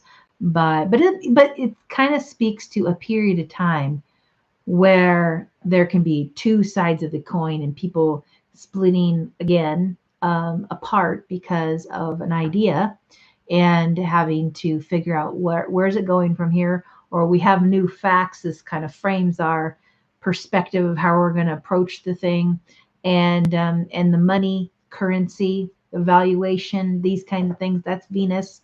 And I also think that rights of women around the globe is a part of this scenario, because Venus is right next to that Uranus. So a lot will be related to that. There's so much related to women, because we have the Jupiter in Cancer, Sun in Cancer, Moon is the ruler of those of that sign, and it's it's so powerful in its position opposite. This is challenging laws, and especially related for women. Wow, it's a lot, right? So it's interesting to see how it plays out over the full picture of Uranus in Gemini over 7 years, right? Historically, when Uranus has been in Gemini, there's been war and conflict on multiple occasions, civil war. There's other occasions in history where that's been the case. Um, I hope it doesn't go full scale like that. Maybe it's only digital, cyber. I think kind of like that is the potential, but we don't see that in Ukraine, right? We don't see that in other parts of the world where there is real true violence and battle and soldiers and loss of troops and things like this. This is real. Um, and hopefully, in time, we can resolve that. But I don't think we're quite there yet. We're seeing an interesting moment in time about leaders and their positions on this. Um, Interesting to see what's going on with Europe, with that whole detail with Zelensky and Ukraine, and how different that is in contrast to what he experienced in the United States, sadly. So I'm hoping that the push from the people in the United States will be an interesting counterpoint to what we have going on. But maybe there is something that has to emerge out of the collective 330 million people in the United States that will level it, because it's been in a position of it's a unique thing in the United States, and it's not always, but it has to be acknowledged what it has been in history, and for it to heal. I do believe that. But where it will go, we will see. But it will take some time. This is not an overnight kind of thing, right? So, but I think the next 7 years with Uranus in Gemini will be super powerful, disruptive. I do have a concern about how it is experienced by some people, some laws, and women. There are some concerns there, but I'm kind of interested to see collectively how it might transform so it helps the women more. So we'll see. We'll see what happens. I am hopeful. Okay, and then Saturn Stations Retrograde just like a week later, July 13th. And so at 1 degrees 56 minutes. So that 1 degree and 2 degree mark of Aries is super hot. So if you have planets or angles at that degree, you'll have a lot going on this entire year and into next year. You really, if you have planets at that point, the dynamic is really, really big. Now, which is interesting because my Chiron, I was born with Chiron in Aries. My Chiron, when I was born, is at 2 degrees. I think 2 degrees, 26 minutes, I believe, in my chart. And it's in my 12th house. Yep. And which is interesting because it's almost like what comes forward for me. And I am transparent of like kind of share my healing journey. And I will be more detailed about that later. But I think because that is happening, I think I am shifting through a lot right now. And then it takes a minute for me to integrate it. But it's kind of like, I don't even think I can imagine all the changes that will be kind of forthcoming for me, even until I get to the other side of this in next year. And I'll explain more about that later. So if you have a planet or an angle at 1 to 2 degrees of Aries, it's going to be a real changing time for you. Like almost a new beginning that you can't even imagine. Like you're on it's like the Fool in the Tarot, like you're on the precipice, of something, and you have no idea what the journey is about to be. But you probably are already feeling it in your life, as I am, about downshifting from something that's been there for a really, really long time. But it's not just the outer world like that where it might be changing things to move or changing what you do for a living or changing something. But this is such a raw, new kind of thing coming in. You might not even be able to understand it fully until what's unfolding and manifests, because some of it you have control over because that's the Saturn part. but you do not have with Neptune is now you get something brand new in the consciousness that you're made aware of, and it can like rock your world. So, and day by day, moment to moment, and go through what you feel day to day. Okay, so Saturn stationing retrograde, so that's like standing on that point, making it super hot.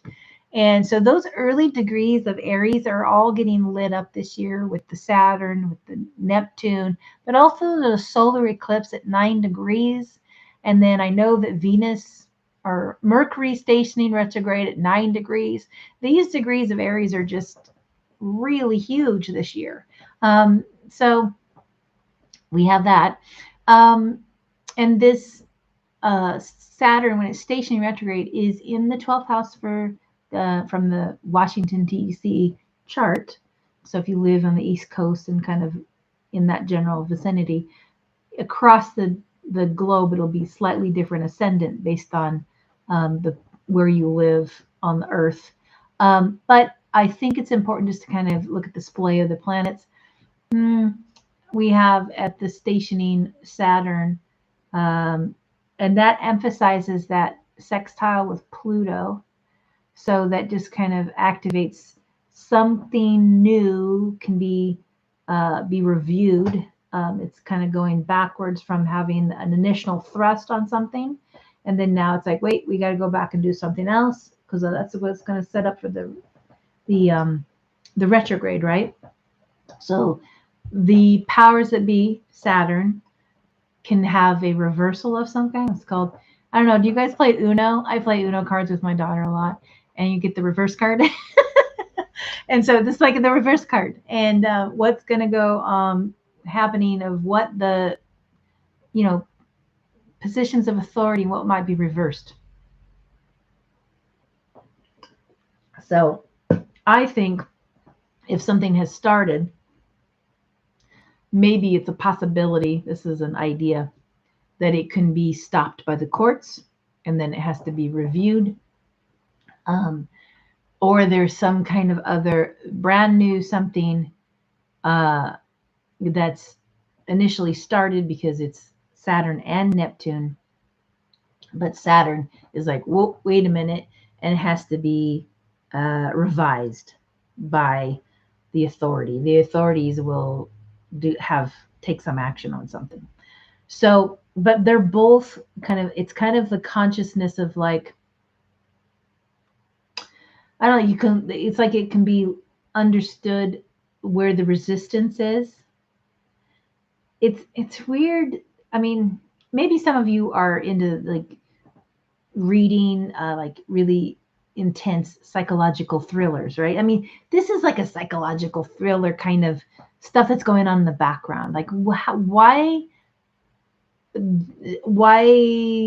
does that individual in their position of authority think that way or behave that way? These are kind of things that might emerge, and then what is started because of that person's power and what they start, but then there's a huge collective push. But in the age of Aquarius, collective has a real interesting power that it will come to understand. And so it's kind of like an interesting beginnings to see that at play, that at no other time in history per se, well, I shouldn't say no other time, because I would say that the history of like France and parts of the United States in its beginnings had the people emerge, in their own unique kind of way against power structures, against powers and monarchies and things like that. And look at the differences of how they did it. It's interesting. But now let's go, 400 years later, and we're here now in 2025 and 2020, and then emerging in 2026. How people will understand their power, but then how will they behave about it to push for the thing that's more collectively balanced and equal and fair? So I can kind of like say the landscape in the United States of America is showing all these things under attack that we've put into social structures to keep people off I should say off the streets, because we still have people, on the streets because we haven't figured that out. But it's more like our elders who have Social Security, we've all paid into Social Security, so there would be a way to take care of our elders in their years when they're not working and so forth. I mean, this is important in Medicare, Medicaid, these kinds of things. And some of the schools and are, gosh, so many things. It's really intricate and complex now as well. And I think each of those systems is being tested. Saturn, when it stations to go retrograde, will be like there's been a block of some sort put on that initial surge of energy. So it gives us the collective a chance to realize, oh, we're in the new energy, but we still have some things we need to handle from before. And that's, both of those planets going back into Pisces. But so, because it may be, it's almost like you put too much energy into something and it'll blow the circuit, right? Kind of thing. That's the same concept, but it's us collectively as humans being, with the planetary combinations, and it's us collectively understanding that we are merging, we are evolving. It doesn't look like it maybe in some ways, but we are. But we have some things are like test points, right? Like, okay, this is going to push you to respond for the action to evolve yourself, right? So I see it like that. Not that it doesn't bring a lot of stress to the system, especially the more sensitive your system is, the more you need self-care. In this environment, you have to pull back from being public. You have to quiet the noise and get in the garden, get your hands in the dirt, these kinds of things to regroup and then engage again if you are someone who's socially active on things that matter to you and your community. So it's kind of like that. And it's a kind of that pulse for evolution, but it's accelerating. And I don't, as an astrologer, I can kind of see some of the acceleration because things get tested as new things emerge. I mean, for example, a couple of years, how many years ago? It was 2018, I think, when the right for same-sex to get married, and then how that trickles. I don't know where is that around every country in the globe, but I know that other countries were ahead of us. And then in the United States, we do have that, but it's probably being challenged now. A lot of things being challenged right now here. But also in other countries in Europe, I remember also seeing that also become a reality.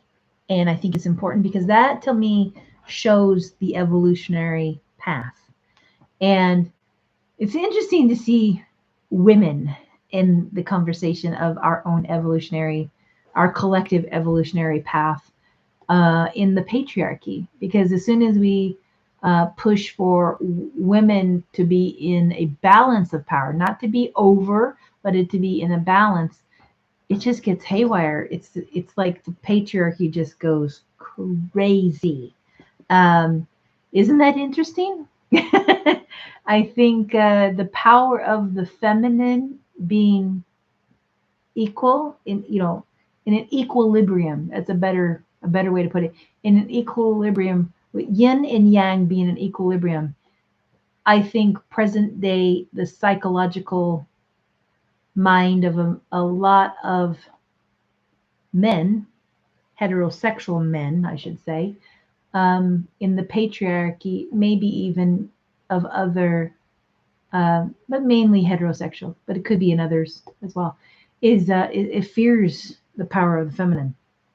And so that's why it wants to block it, suppress it, whatever. And then that's, but it's going to be interesting to how we evolve it. Because if we do keep, doing that suppression thing, we're a long way off from our equilibrium of the two, right? And we can't evolve without it.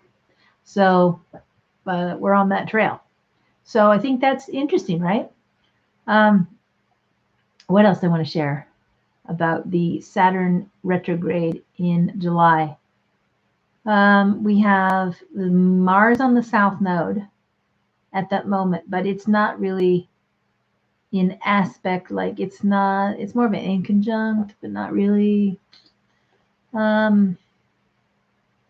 Mercury is, I think that's a challenging position though for Mars being on the south node. That's like difficulty in how we move, study, or define information, because that's right what has been written. That might be a concern because that's squaring off with that a bit. Yeah, but it's more like this square with the Jupiter, and this combo of Saturn and Neptune is actually the bigger detail.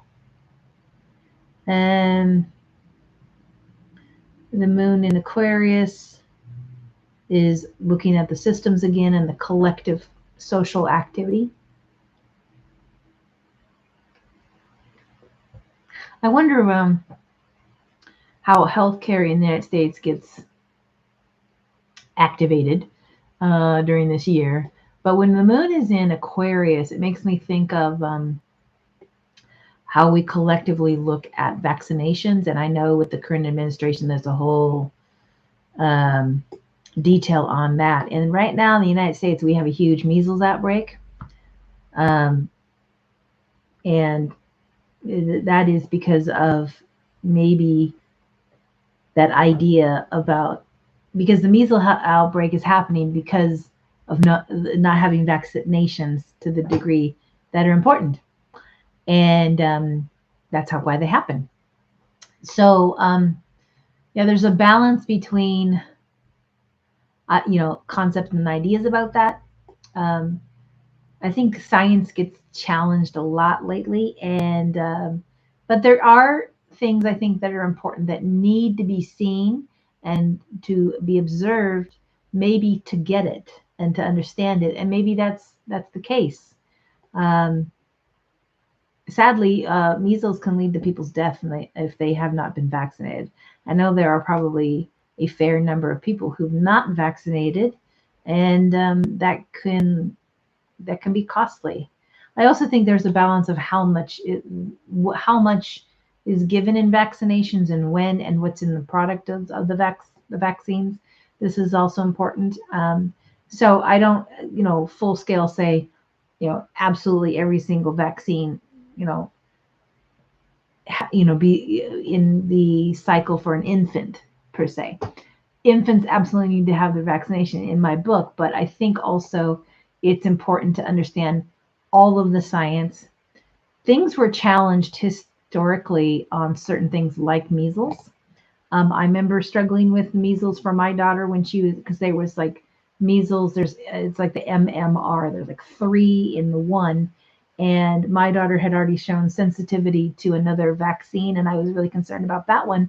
And I delayed it as long as I could, just to give her a little bit edge on age for that vaccine. And I think I even wanted them to split it apart, so it was each of them separately. So then we at least knew what was sensitive and what wasn't.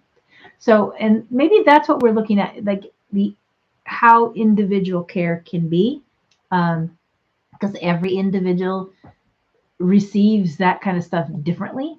So I think there's something very important about the individual, but there's a collective concept of also herd immunity that happens with these as well. So there's something to that, because some people cannot get vaccinated, and they're very, very small number compared to those who can. And so there's all of this kind of things that we're thinking about and are present in our conversation about how we are evolving individually and collectively around these themes and these subjects about what it means to live on Earth in a body, and how we interact socially with each other in public. Okay. So hopefully that you get some perspectives on that Saturn being retrograde. It emphasizes the planet when it's sitting retrograde. It's slowed down. It's really emphasized. It emphasizes the themes that it is responsible for, but also how it's doing it within the sign. So within Aries, it's very it's activating raw energy, new energy, innovative thinking can be done during that time. But it has like when it's ready to go retrograde, it has like it needs to review something in order to get it to go forward. These kinds of themes are important during retrograde. The sign is very important, but it's also what is it in aspect to and part of the equation. I think it's very strong, innovative. Like if someone is working in science, this is a very interesting period of time because this can be accelerating something that they're figuring out. And it really can take our technology in any of the disciplines from your earth sciences to your, consider everything. I mean, uh, artificial intelligence. Um, I was just at the science fair for my daughter yesterday here regionally, and she did her presentation. And tomorrow we find out about the kids and their awards and all that at the award ceremony. But I saw so many little, presentations that high schoolers and junior high kids are doing.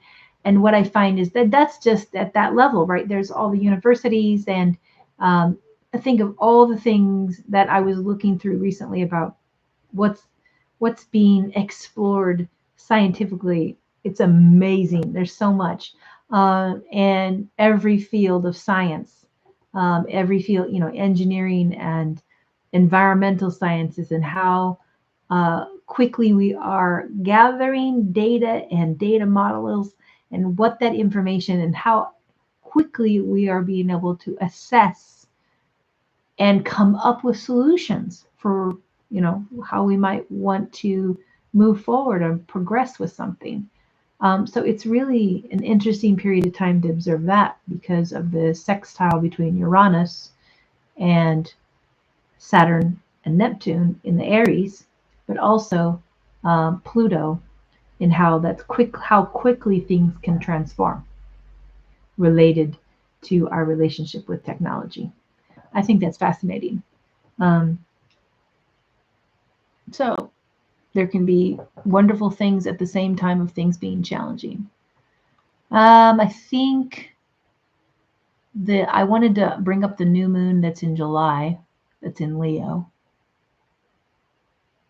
And I think it's because of the opposition of power. So here's the sun and the moon in Leo when it's new in the summer, in July. And I normally went in a big year perspective. I might not otherwise bring this up in a whole year or partial year perspective of astrology. But when you have Pluto opposite the moon and opposite the sun, you have a standoff of power opposition with the people, and the people have the power. So I wanted to kind of point that out. What's interesting though is that Mercury is in Leo as well as retrograde. So it's kind of be super powerful Mercury retrograde cycle later this summer, and what that means. But you also have the Mars on the South Node. Makes me think of the conflict that's happening maybe with judgments, things like that, that there might be some things that are lost related to that power, or the kind of like what I call the standoff. This is like a standoff, but it's in the courts. It can also be on the streets if people go to the streets, and how that can bear out. I also think that can also be how our allies would have been our allies. There's something changing dynamic with the stress that's been put on those relationships, because Uranus in this chart of that new moon in July with that power position has Uranus in the seventh house. So that to me, there's a disruption through foreign. There's some kind of foreign disruption, or our allies are disrupting something, or they're, so it's going to be an interesting power plays in July that can change a lot of things. So, and the change and the conflict has Mars bearing out on the South Node. So what has been written, what has been, because that's Virgo to me is what has been written.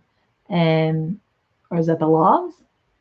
Are we challenging something that's already been in play and agreed to? And then there's something happening with that. And then our foreign, what have been our allies are having to respond to what is going on. And then what we are doing collectively. So I think that's kind of interesting as well.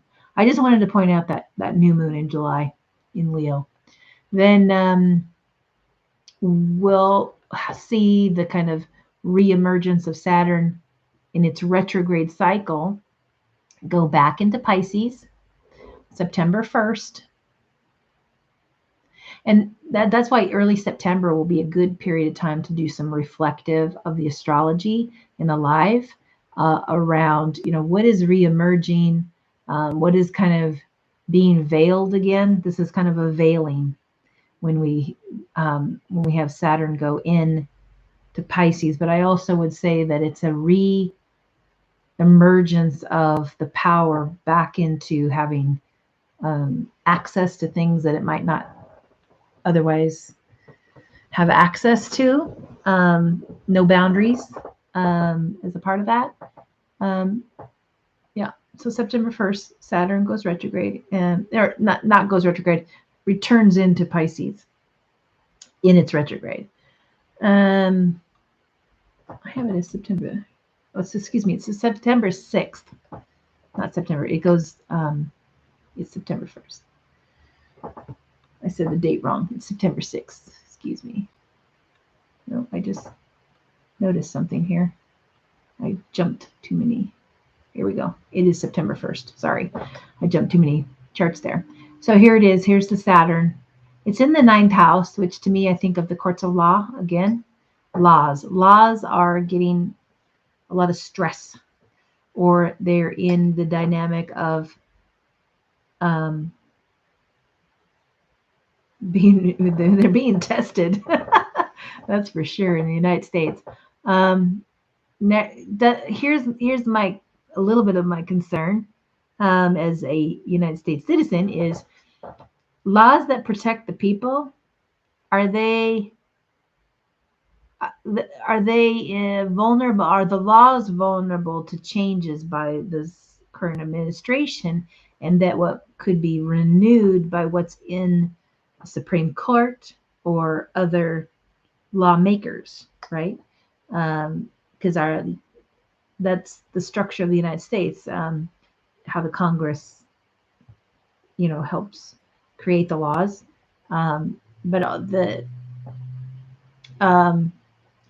the administration as it is now with Vance and Trump, those are to oversee that they get acted upon correctly, right? But that's not necessarily happening. So it's going to be interesting to see how this all gets tested. The whole system is getting tested. Not surprising. Some of it's not surprising to me. Some of it is like, oh goodness, okay. Maybe all that has to play out like that for it to be the full breakdown all the way to then whatever's going to emerge from that is the real next phase of where it's going to be. Now, this can be in a direction that people might not want.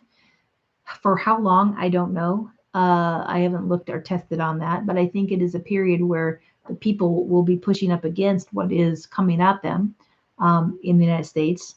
And it's going to be for a period of time. This is like an ongoing back and forth. But to me, evolutionary speaking, what is it putting the rest of the world in a position to? How are we dealing with this? Is how, I think there's things that are going to have to go through a cycle of healing and cycle of repair post all of this. But when that starts, I don't quite have my finger on the pulse of that because I think 2026 is actually too heavy and intense as a continuation of what's going on this year. It might not be until 2028, maybe, but it could even be longer than that, where we are at the point where, okay, we've looked at in every corner, things got tested on every level, or we lost some things, and we have to reemerge to get them back because of what comes after the fact. So it's going to help redefine what is, important to the people. I really truly think that will emerge, because Pluto in Aquarius definitely has a power component to it, but there's a collective power. And I don't want to forget that.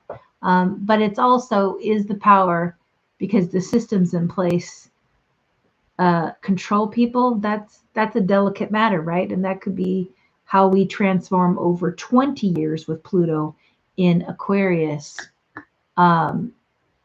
which then can be a whole difficult period of 2 decades. That's a possibility, as more and more power structures inhibit people. That could be, but I think that the people will understand how the structure is and how they want to create it.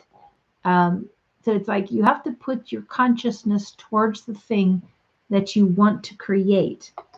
Because if you put your consciousness on the fear aspect, then you create more of that. If you understand how the thing works, the matrix, and some people are aware of this, it's a delicate situation because we participate in this thing together as souls, but we have a lot of power individually. But when we get together and we have a collective idea, and there's a lot of power behind that idea, and it's a right moment for it to burst through, then it will burst through, and that will be an evolutionary thing. And so there's a lot to that, right? And so you participate in it, but you have your own individual participation. That's your point of understanding and perspective. But collectively, you can kind of stand back and look at it. And I like to help people see that by how to explain it, but it requires a lot of homework and a lot of research. But there are other astrologers doing a lot of that work. I don't know if anyone follows Chris Brennan and the Astrology podcast.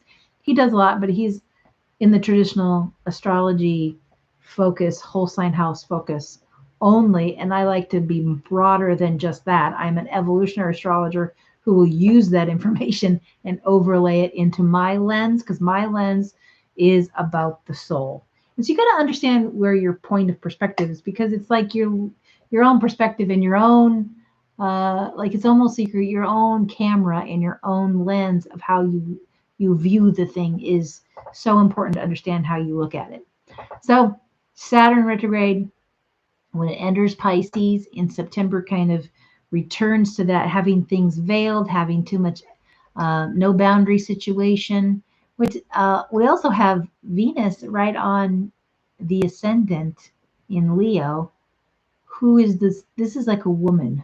Who is this? I kind of wonder. DC, and this being in this position on that moment of that return to Pisces for Saturn.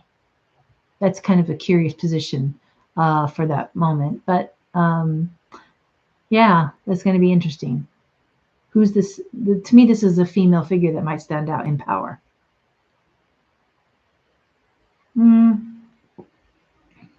Mars in Leo, or Libra, has a quality of having to act, Mars having to act under the umbrella or in the house of Venus.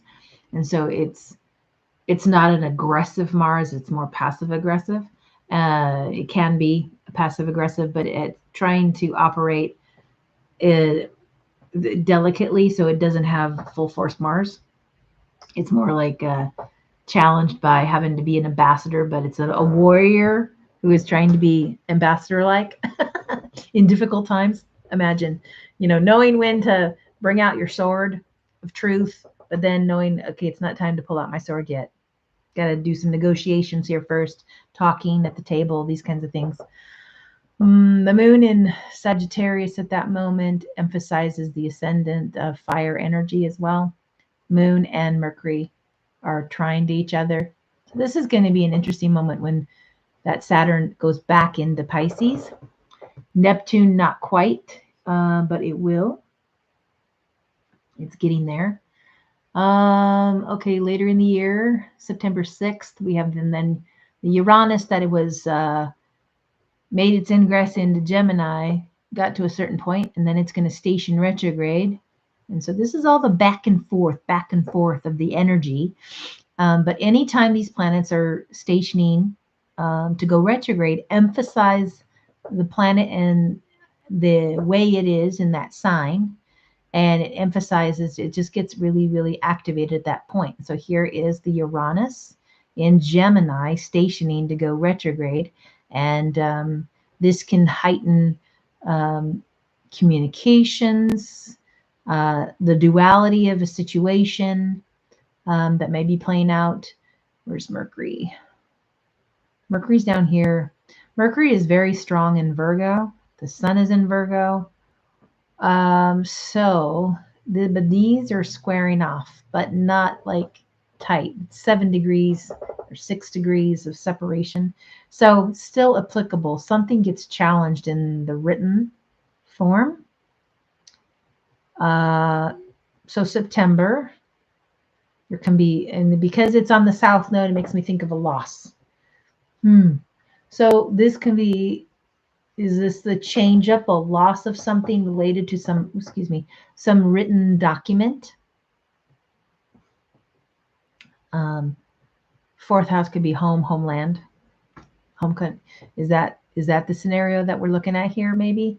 Or is it more about, can it be related to children's education? Because third house, I think of children, elementary school level, communications, but it can just be communication. This some disruptive thing in communication. So this can be an announcement that's made, the disruption of it. That September makes me think of kids back in school, or just back, something happening related to that. I know that as we are finishing off this school year, we're in 2025, right? So it was like the 24 to 25 school year. The principal and at the high school where my daughter goes, they are already stating the difficult situation of just the state budgets related to education, and how they're having to go after different kind of grants. And I think all of that's in jeopardy because of what's in the administration right now. So it's just kind of an interesting period of time. So there could be some losses around curriculum, what's available in the schools, in the public schools. So there's a lot with that, maybe in this, late 2025 in the fall, when kids go back to school. Jupiter is in the first house in Cancer, which is a powerful place. With Jupiter in there, it does enhance that sense of interest in Jupiter is expanding, so it's moving the expansion. It does appear to show abundance, but I also look at what's maybe challenging abundance to flow more, and I always look on what's challenging that, and that would be Mars square the Jupiter is challenging it. Chiron square also challenged. Makes sense. So there are challenges that present because for that. So even though there is, it's important in the moment, it's very important in the first house. So kind of like there's all that combination within that moment. So yeah, okay. I think that because the sun is on the south node, there may be some government decisions or announcements that make it harder to achieve certain programs. And so families, which is Cancer, will probably have to like look at what that means for them and their school-aged children. And then there's going to be just, it's back into what's going on in the laws, what's in the equation on social systems, that's Aquarius, and these kinds of things, or expectations around even the vaccine schedules, right? I mean, because, you know, if you're in public schools, you have a vaccine schedule for your kids. How is that all getting tested and disrupted during this period of time? You know, with Uranus stationing, there's just, it's a disruptive factor, okay? So all of these themes can be a part of that moment. And then we move into another eclipse season. That eclipse season will be on September 7th, 15 degrees of Pisces. That's a lunar eclipse. And here we are. There's the sun in Virgo, south node. Now the sun is on the south node and moon is on the north node. But the moon is going to be eclipsed by the earth coming in between that and the sun. That's a full moon. So this is an interesting one because it's accentuating the eclipse, but it's north node perspective, but the sun is on the south node. So I think leadership folks in any capacity go through some loss. This moon in Pisces, but it has Saturn in Pisces. So what is happening with other perspectives of what, excuse me,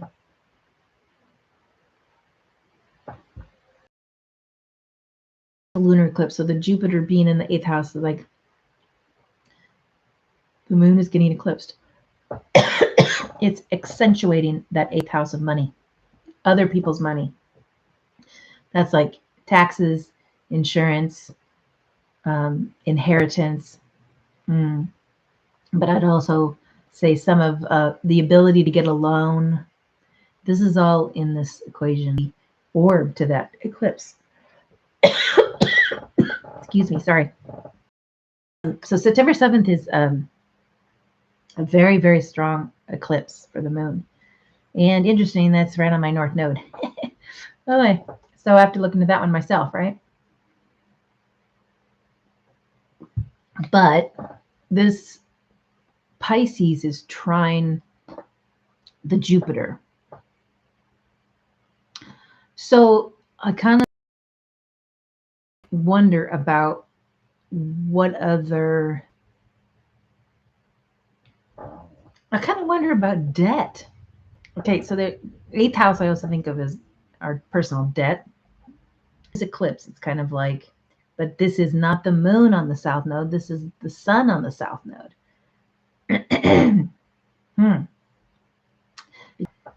Issues in the United States is the debt that we have from school, university loan stuff for a lot of our anybody who has that. I mean, there's a lot of people with lots of debt from university, and how astronomical prices are for university here. This is an interesting scenario around that subject.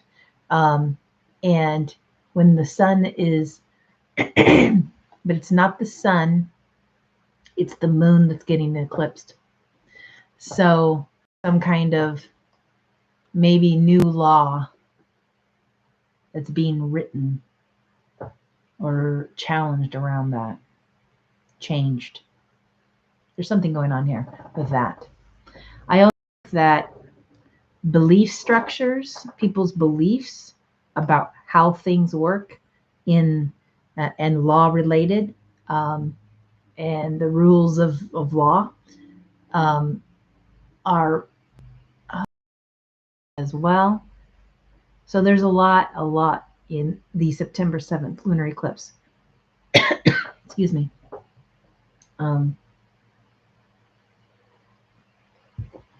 Mars in Libra.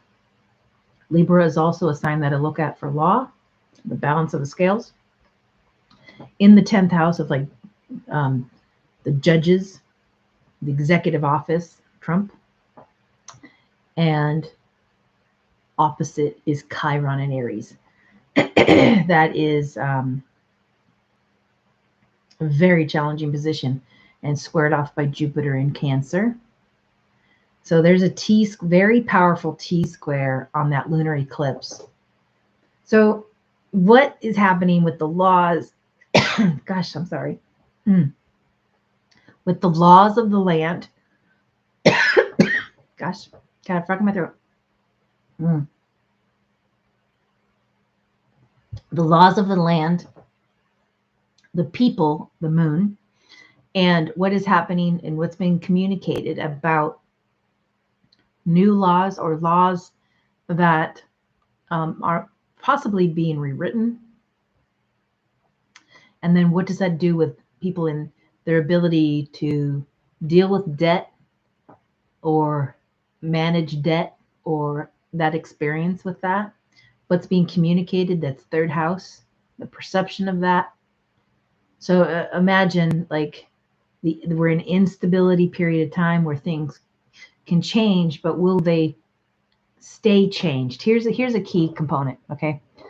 And this is just like thinking broadly from a macro perspective about when you have governments that change up like the United States, and we change either every 4 years or every 8 years, right?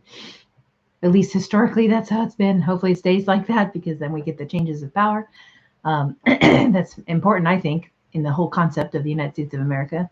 But if a law is changed or something comes in that is going to be challenged by the people, but the people don't have enough to push the power a certain way during a certain period in time, but eventually that can be challenged and then eventually fall.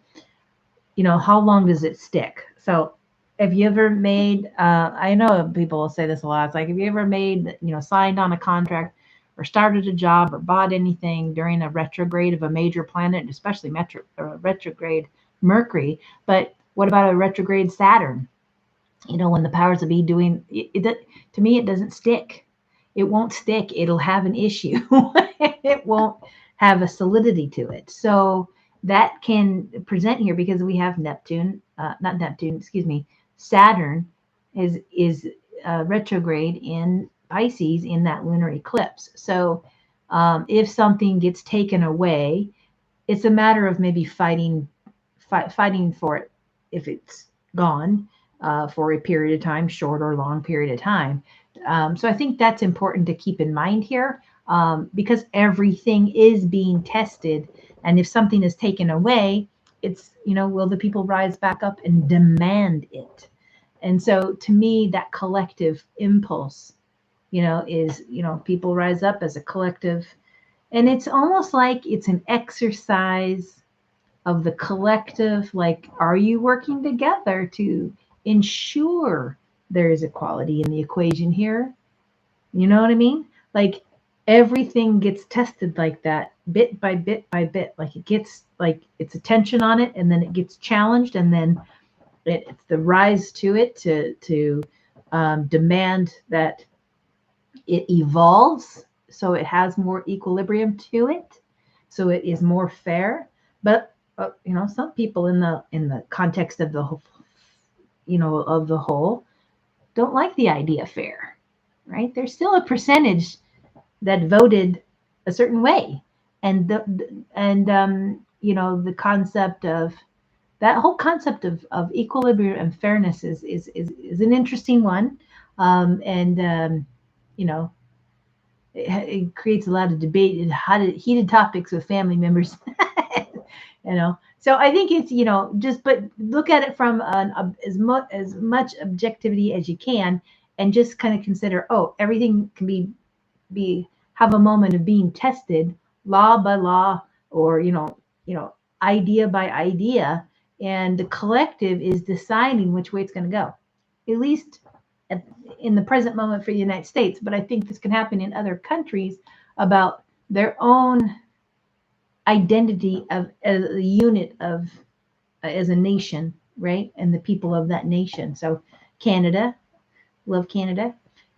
Just, how the position of the identity of being a Canadian might be right now, or the position of an identity of being a Mexican national right may be right now. And how that is, look at the dynamics that are happening right now about identity from a national identity. So that's kind of interesting, right? So the lunar eclipse, that's going to be a big one. I know that one definitely for myself, very, very big.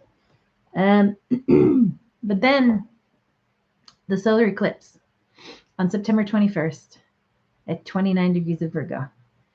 Also another very big one, because that means at the opposite side of that eclipse is 29 of Pisces, which Saturn and Neptune keep going over during this period of time. So these are very sensitive places in the zodiac. And I think that if you understand that, these areas of the chart, if you have an idea where is that in your own chart, you kind of have an idea of where things are really getting worked over in your consciousness about. And why I think right now, like this year, if you have like, a calendar book, like I have this calendar book, I love this calendar book. Just, it's nice, it's simple, it has, and it kind of keeps you aware of where the moon is going. This one I think is printed in the United States. They may have something similar, because I think you can get this in Pacific time zone or Eastern time zone, and it has like the movement of the moon day to day, and I think it's really powerful. But it has these little blocks of on the dates of things. Excuse me. And what I like about it is I make notes, like certain events in my life, and I can always go back to these at a future time when I'm reflecting on something. Now, if people are not, big writers, this is always really nice to have, just as like, I was managing this with my friend, or, this is what's going down at my job this month, or blah, blah, blah. Little tiny snippets of like the big thing that you're working on, or the obstacles that you might have with, just where you are mentally with everything in a given moment. Because I have also a journal that I write in, but I'm not like every single day. I'm kind of like a once a week, maybe once every 3 days or something. Sometimes I take off for 2 weeks, so it's not as consistent, but I try to keep track in this one a little closer about what I've got going on, because then I can kind of make a smiley face, or a, whatever, a little icon, a note of how things are going emotionally for me in a moment, because it's nice to have that when you go back to reflect on something. And when you have like major things moving over a point of your chart, and that's where things are going to spool up a lot, you can kind of in that documentation of it through journaling help you remember in a given point in time what that felt like. Because it's really hard when you get into another, we're in 2025 right now. Can you remember what was going on for you exactly in March of 2021? 2020 is kind of easy to remember. I remember being a very big frenzy about right now, this time 5 years ago, and what we were having to face. And I think we were all going into lockdown, or some countries were already in that, and it was just spooling up about the outbreak of the pandemic. So, but 2021, were we still there? You know what I mean? So it's nice to have a reflective journal, at least a little bit to go back to and say, this is what we were dealing with and managing. And it helps to have that as a reflective thing. But the solar eclipse in September 21st, this is huge. This is huge in that it's at the 29th degree. Anything that's on the 29th degree is a critical degree. Here's a couple concepts, okay? Pisces to me is like the end of the zodiac and the awareness of the entire bit of the entire zodiac, right? It's like everything, and it's so feeling natured, and it's our Pisces is like the awareness that we are connected between being in a physical be in the physical world, but we also have connection to something greater than. That's Pisces to me. Pisces is also, you want to numb from it. I mean, the Virgo is the finite world, the third dimension, things in reality, bring it into the third dimension, write it down. So Virgo, having a solar eclipse is like major about some kind of moment of uh, around the third dimension. Kind of, it's the finite world kind of having a solar eclipse. It's so huge, it's really hard to explain, but it's pretty dynamic, and that moon is, you know, uh, blocking the sun. So the moon in Virgo, for anybody who has a mother with a moon in Virgo and their moon is in Virgo, you understand what I'm probably going to talk about here. It's the critical point. It's like every little detail, and it's really excellent when maybe having the grammar being exactly so, knowing the punctuation of a well-written document. But the sun is being eclipsed. The authority on that is being eclipsed. The moon is, making that block. So it's like, okay, the moon coming in it's more emotional on the analytical. It's the soul. It's kind of interesting combination, right? I would say also that health is in the crosshairs of that solar eclipse in some way. And that to me can be the importance of health, especially in, if you understand, I mean, I don't deep dive into health all the time, but I know others do, and I follow some of their stuff. But your gut health is so important for your mental health. And if you understand that connection, the better you feed yourself, more inclined to have a better experience emotionally and all of that as well. So maybe there is a lot going on with that around health. I wonder about women's health here in this equation. What's on the laws? Again, we're not quite up to the 8th house, but I still kind of wonder about that. We got Mars in the 9th house at 29 degrees. I mean, look at the component of 29 degrees Mars in Libra, 29 degrees Sun, 29 degrees Virgo Moon. I mean, that's a lot of 29 degrees. That's a critical degree. And so there are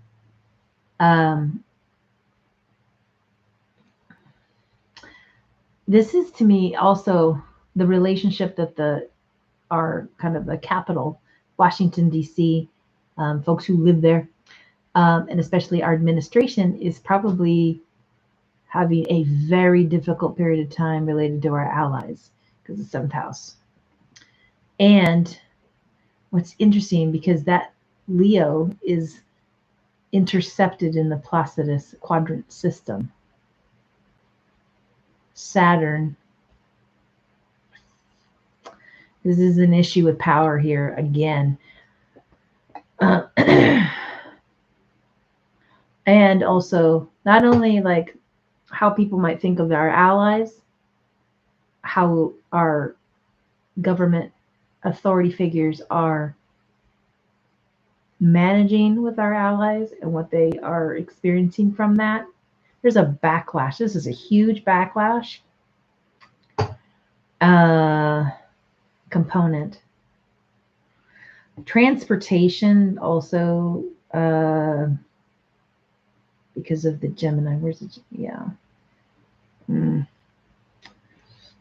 But that's about to go into Libra. So to me, it's leaning towards some kind of written documentation changes dramatic. Something gets eclipsed.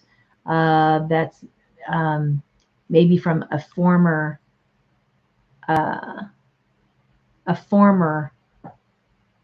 president or administration, and it gets eclipsed, and something has the position to go into law or be made into law, but there is a backlash with it, or what we've signed on to something and we're not acting in what we committed to from some other administration. This is the backlash, increased backlash of that, right? So that is also part of this equation. What's interesting though is the Jupiter is on the descendant.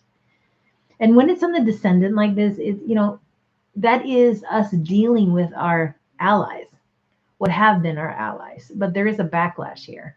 There's also the desire is Mercury's trying to negotiate in between. Mercury's in Libra trying to be the ambassador of the go in between. So I'm curious about how that shows up. So yeah, it's kind of interesting, but there is kind of this critical attack on law with the Mars at 29 degrees, or the action, the courageous action to act as an ambassador. Somebody could be a Mars-like person trying to be an ambassador on a situation. Okay, so I hope this one's really, really potent, because 29 degrees opposite this combination here. And notice we have a combination of Saturn in Pisces and Neptune in Aries, and the midpoint of those two is 29 degrees of Pisces, right? So something so critical, right? And this also can be because the second house, I kind of think of our collective United States as our, because economically we have like the GDP and how we are evaluated, and a class of that. Like this is a devaluation of our economic power. But if we continue with the tariffs, et cetera, et cetera, et cetera, and it's kind of an interesting moment. But to me, there's more power in the other, which is there's more power in our allies than it is at home. And hopefully this is kind of this is like an interesting tipping point for some themes. But I think there's laws that are definitely part of that mix, right? I think women's issues could be part of that, what's in the written law. What's interesting about that equation, though, is Venus is in Virgo and Mercury is in Libra. And so Mercury and Venus are in each other's signs. It's called mutual reception. And when I see planets in mutual reception, there is a way that the planets can communicate across the domains, even though Venus, would be stronger in its domain. It's in its own domain, but because it's in Mercury sign and Mercury's in its domain, there is that communication that can happen that can help. But I have also seen when planets are in mutual reception because they're in the opposite signs, I've seen losses that I'm actually becoming more aware of as I look at when planets are in those mutual reception, and it depends on the position. And being in the 8th house, they're in those places of invisibility, or it's in the blind spot of the authority of the Saturn. Okay, so the authority not giving, it's like a loss of visibility around women's laws around women, these kinds of things. There's a difficulty here. Yeah. But there seems to be a point of resistance, but that resistance might not get stronger until the Mars moves into Scorpio, and how it would respond. The psychological response, right? Okay. So yeah, the solar eclipse in September 21st is really huge. I mean, these eclipses, the eclipse seasons in 2025 are loaded. So, and then we continue on through the year. We got Pluto that's been in Aquarius. It will be stationing direct October 13th. And so you can see that here. So from a Washington, D.C. perspective, it's in the 8th house at that moment that it's stationing direct. Did I cover when it went retrograde? I don't know if I covered that. Let me see. Don't know if I did. I might have missed that. Yeah, I think I might have missed that. But anyway, I'll have to go back on that another time. When it does station to go retrograde, I will put that into another video. But I think what's important is when it's stationing to go direct, it emphasizes the connection with Uranus. And Uranus, of course, that's kind of like the acceleration of new information. But now Pluto stationing, it stands still in the sky. It's like the transformational effect in the shadow is bigger. And so it can be like, what did we find in the information? But with Uranus in retrograde, it's going to go back into Taurus. And so that will have a disruptive factor on currencies, money, on food distribution, and these things again. So there's new information, and then how it happens in the systems that are being transformed, and then what kind of effect takes place. And so this is like another moment that gets emphasized, and announcements can be made, and there's a protective mechanism that's activated in a big way in that moment. Look at Jupiter and Moon together in Cancer. That is a protective mother energy in the identity of the nation in the 1st house. That's huge. And that's squaring up with a Sun in Libra opposite Chiron. So that's a powerful component. We also have Mercury and Mars in Scorpio. So there's an emotional undercurrent that is intense. It is probing. It is looking for information. It is doing deep dives. It's looking for the information. It wants to know what the F is going on. I mean, these are bonds, you know. So you can imagine that when you're in protective mode, you actually know who your players are, or who is in your circle, who's in your community to be protective. That combination does come alive here. But it's also Venus in Libra is more about the balance of it can be like related to the laws of that feminine and that kind of thing, but it's also the Sun is in Libra, so it can have the focus into the law as well, the laws of the land, but there's some kind of undercurrent of shadow here because Black Moon Lilith is so close. So it's like what's in the laws, or what is being surfaced because of the, say, that solar eclipse is going to bring a lot of things out and forward. But also that challenges things, and then how that puts people more towards a protective energy focus, and then more information coming, and then how that transforms systems, and how we might be looking at debt, 8th house things that technology, astrology even.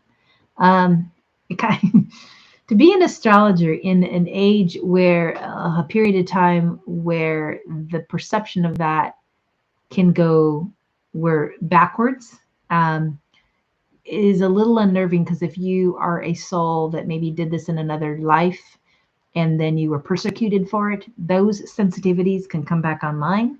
But there's so much to that you kind of wonder about how the algorithms of certain things will continue to be fair, or will there be suppression? Is there, there can be suppression of people's information being shared in the world because of something that's happening at, a higher level with authority figures around certain themes. So that's all part of the equation as well.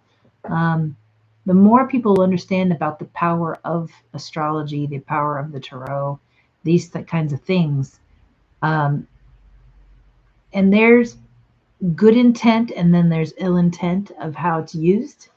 And it's, I don't know, it's an interesting period for all subjects and all aspects of how we like look at information, and how there is a responsibility and a stewardship when you have an awareness of this kind of information. To me, this is very powerful information.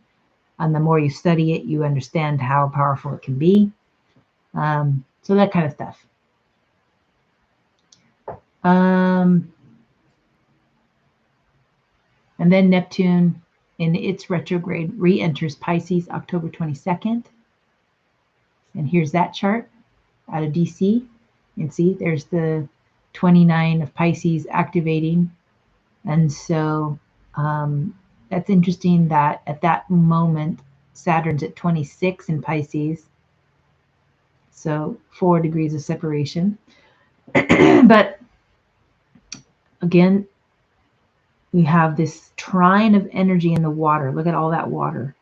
So psychologically probing, difficult emotionally. This is a restriction on the emotion. You have to suppress your emotion, or your bullshit, you know, your thermometer for bullshit is on alert. It's just a lot of that. But there's a very strong protective Jupiter in the mix. A lot of deep diving. What's the truth on this thing? With that moon, with that Mars, with the Mercury. And people become more aware of the manipulation that can happen through the psychology of something being put out there in the world, right? Being manipulated by it. People are becoming more aware of this and calling it out, right? So people are getting sharper and wiser about the whole bit. And hopefully in that process will help communicate with others who have been duped by certain things. We're going to see that. Sun is at 29 degrees of Libra at that Neptune going back into Pisces. So to me, there can be themes again about law, social activism. I think of Libra as a sign where they're can be very socially active for justice. Libra to me is about justice. What's fair? But it's in the blind spot, like this Neptune and the Saturn in that 6th house in DC. It's like authority figures are kind of in the blind spot of that, right? Power of that. The Venus is rising and the Sun in Libra. So to me, there's an intensity of information and emotional intensity with the Scorpio energy about what it values, and then how that plays out in its relationship to the power. So that's interesting. And then onward through the year, we have Uranus then re-enters Taurus November 7th, because it's in retrograde out of the Gemini. And so here's where there can be the re-entry into Taurus, can be the re-evaluation of currencies, or it's disruptive again.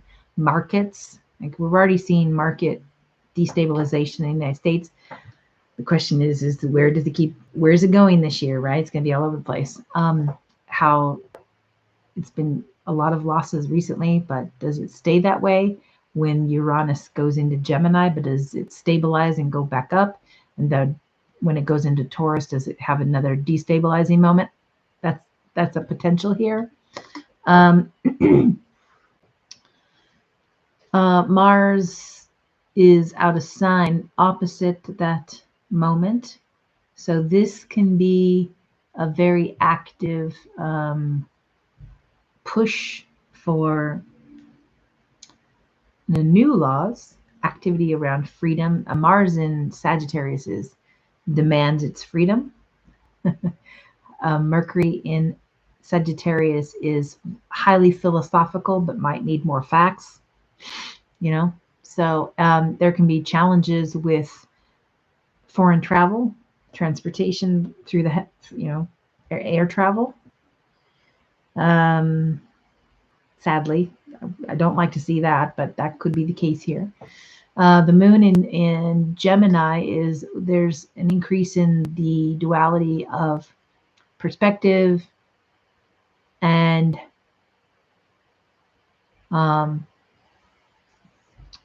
it's in the 12th house, so I can see information, or there's two faces to understanding something. So, but that moon is square to the Saturn and to the Neptune. So the moon square the Saturn and the Neptune is about a challenge that the people have to navigate as well with that new information.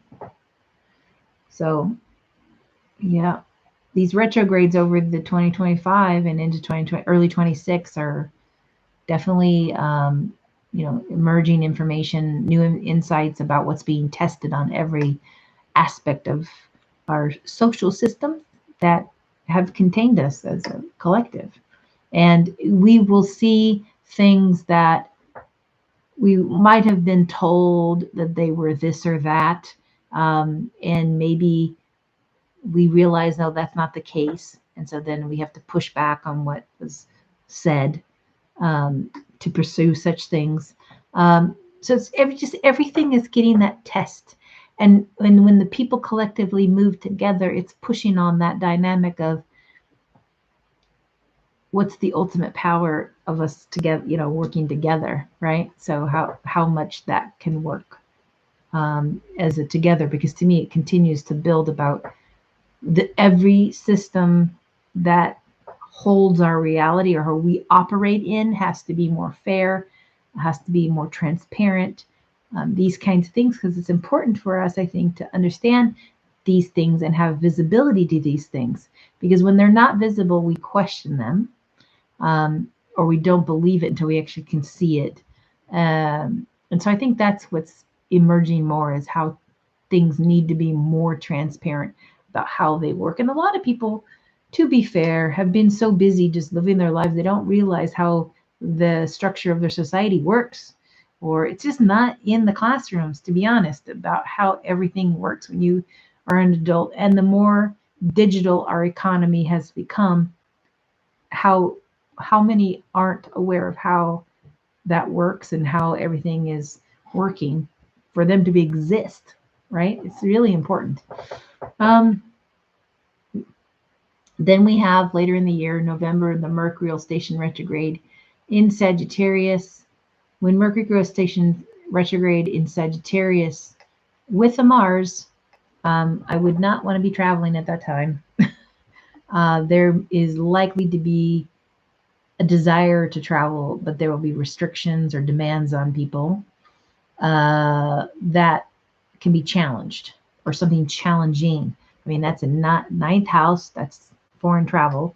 Mars is the ruler of the ninth house, because that's Scorpio on the edge there.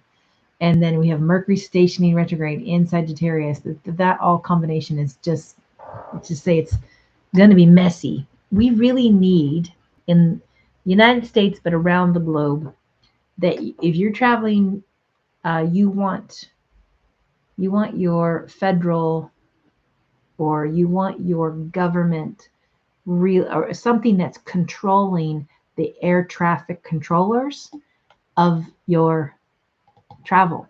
You really do. It's one thing to have a decentralized, I should say decentralized, but having the airlines where they have hubs, and they, when that we've moved in history where it used to be just so many more flights. They didn't have the hubs like they have now. It's more organized when they have the hubs. Maybe people don't like hopping from, one hub to the next hub and so forth in their flight path. But in a collective and more people traveling now than ever before, you need certain standards of quality and expertise to manage. So this is a challenging moment when Mercury stations retrograde in November.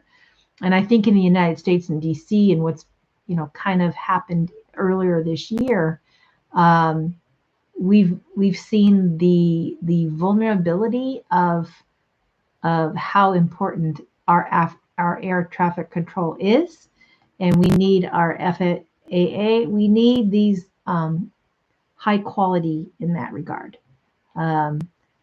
There might be new systems that are coming into air traffic or air travel, and that's important that they do that properly, and have the systems tested and these kinds of things. But I think if that is done prematurely, it will be problematic, because that could happen, absolutely, because when Pluto's in Aquarius, we definitely have a transformational period of time, 2 decades, 20 years. And, air travel is, important, but also we challenge the idea from climate change. And yet a lot of people are looking at, like, their ability to go anywhere in the globe, or where, they would like to, like, explore and adventures, or for work and things like that.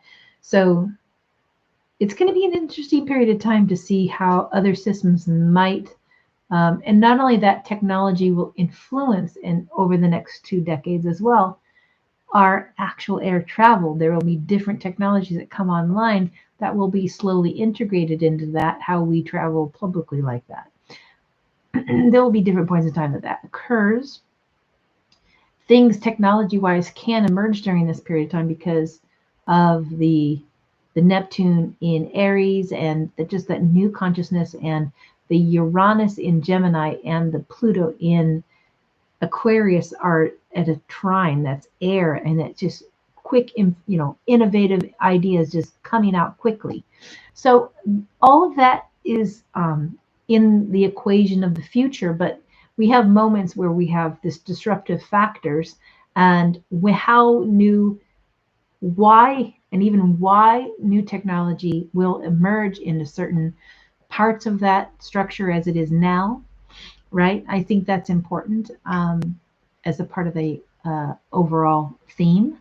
And but when Mercury goes retrograde, travel plans can go a little bit haywire, so you got to be flexible. I would not necessarily travel at that point in time. And because Mercury will go retrograde from Sagittarius and go into Scorpio, again, I would be mindful of travel around the Thanksgiving holiday.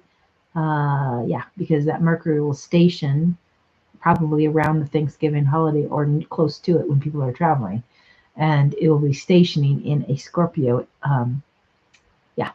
So important to keep in mind. The other thing to keep in mind with that Mercury retrograde is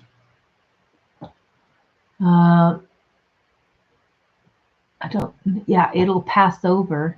It's more it has more instability here, because when Mercury goes from Sagittarius into Scorpio, it'll go 29 degrees of Scorpio and be opposite the Uranus. That's another very vulnerable position for Mercury, for the traveler. So there's that. So if you must travel, I would probably try to do it considerably before that date, right? So you're not having to travel back while it's in retrograde. I don't recommend. Just that's my 2 cents, but I think everybody has their own sense of it. It just can be that you have to deal with maybe waiting, delayed flights, or these things. Doesn't mean that catastrophic things can happen. Don't get me wrong. But it could be that you're just delayed and you're having to spend more money, maybe for getting a hotel and these kinds of things. And that's just problematic, right? So it's position around that the best you can. That's what would be my recommendation. And I kind of wonder about the current administration and what barriers on travel make it more challenging for travel. If you're international, or if you're coming in from an international, what does someone as a traveler face when they come into the United States. These are all a part of that, right? So I kind of wonder about that as well. So that's November 9th for that. And then after that, Jupiter will station retrograde November 11th in 25 degrees of Cancer. So it highlights that protective quality. It's kind of, Jupiter makes things bigger. So it's the, to me, this is accentuating, because Jupiter's on the descendant again, that accentuation of, I kind of think of our allies in Europe and around the globe. What are they looking at as human rights, and how they might have a protective detail towards individuals in the United States? Is there something that we have bloomed into this moment where we have, others around the world going, what's going on here, and what is going on with human rights and these kinds of things, and what kind of leadership activities take place because there is the desire to protect? Or is there something that it's enhanced by our leadership, and are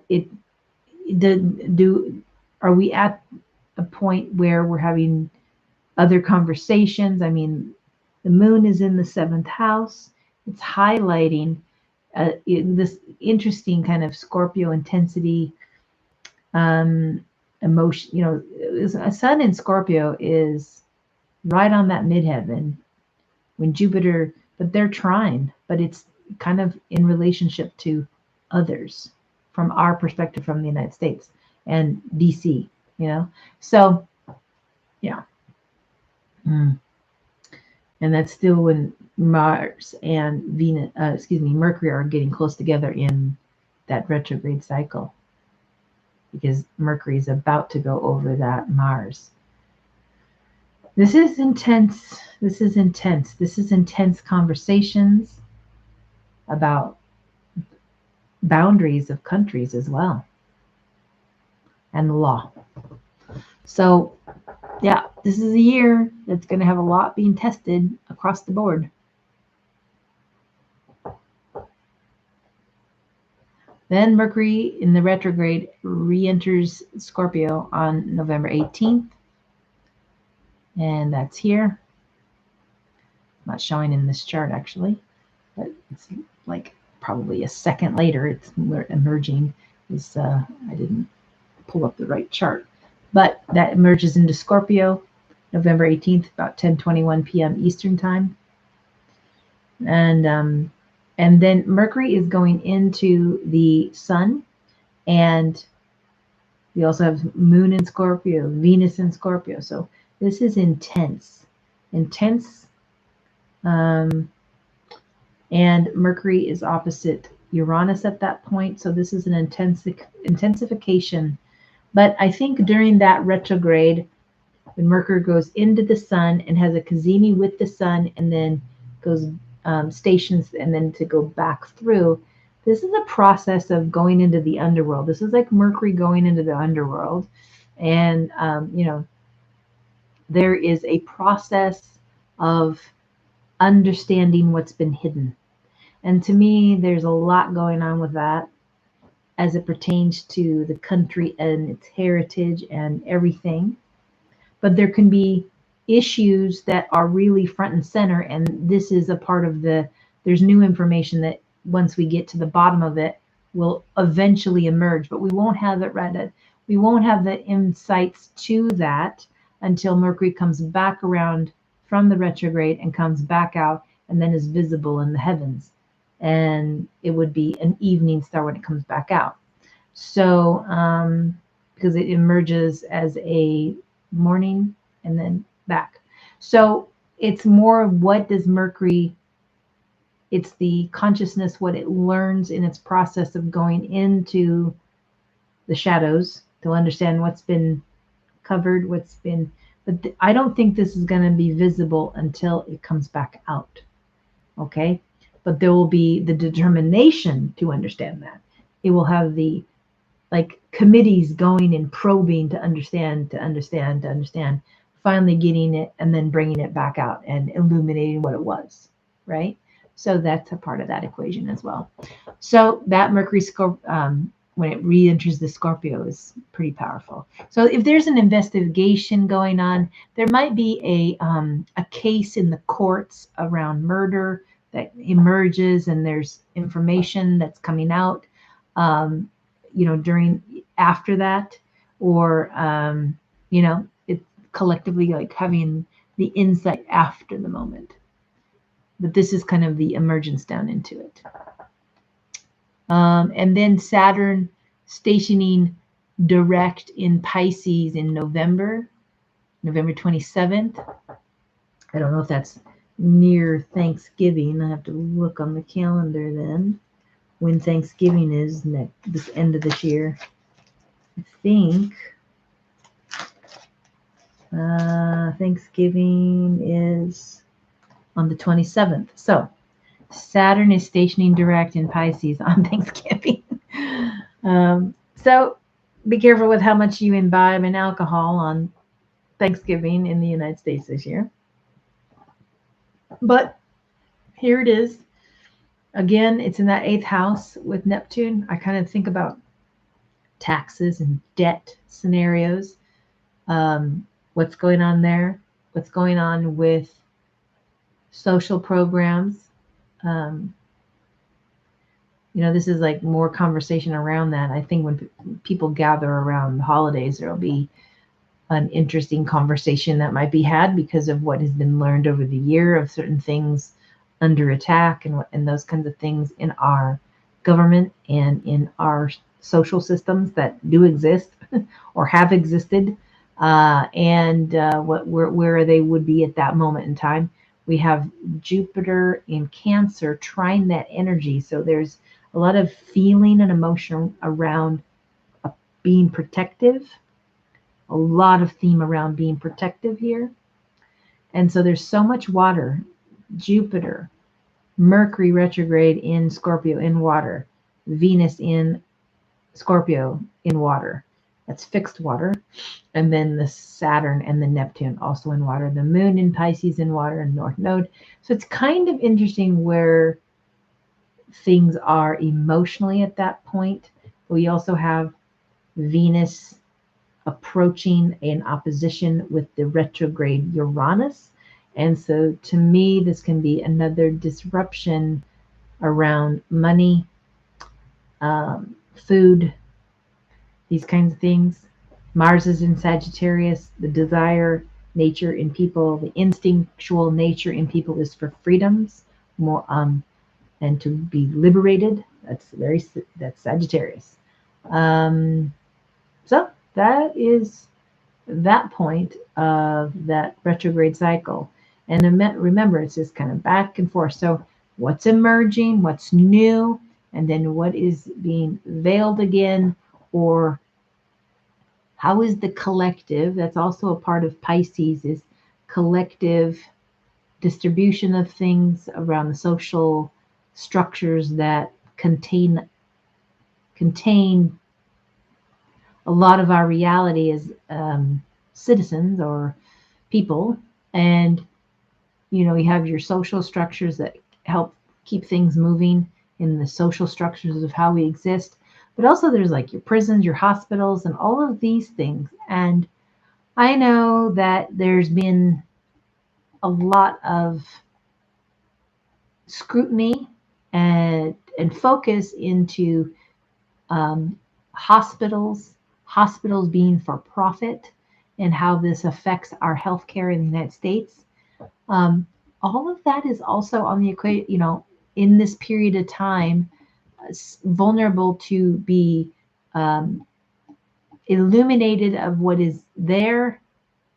The less a hospital has been transparent, I think collectively humans are going to want more transparency about the services that we have in our structures, and but that takes time for the people to get what they demand, right?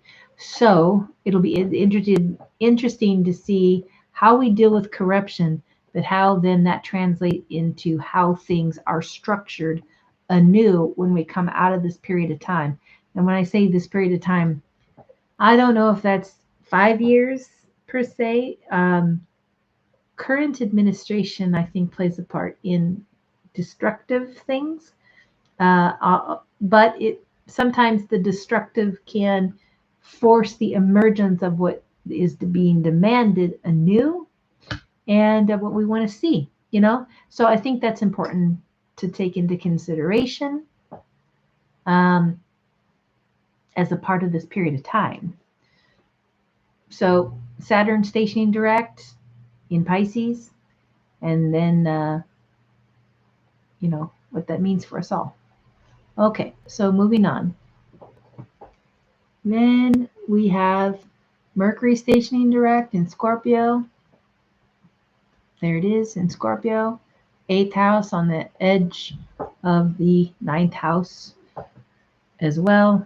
And that's an important retrograde kind of moment of Mercury getting information in the underworld kind of, and what's going to emerge out and what can be made visible at the end of that cycle when it comes back through the sun and out, like I said. And at that moment, we have Mercury in Scorpio, and it's highlighting like Mars is on the midheaven. I mean, that's pretty powerful. Mars at 18 degrees of Sagittarius. What action is being taken? But that's a Mars that could be more military focused. There's a potential to consider what actions are being taken with that Mars on the midheaven from a military standpoint, because there's been a lot going on with our military and very high level people in our military. So this is kind of an interesting moment for 2025 when that's Mercury stations direct in the position of Mars on the midheaven at that moment. So I think that's very important. And we have Venus opposite Uranus. This is really difficult energy as well.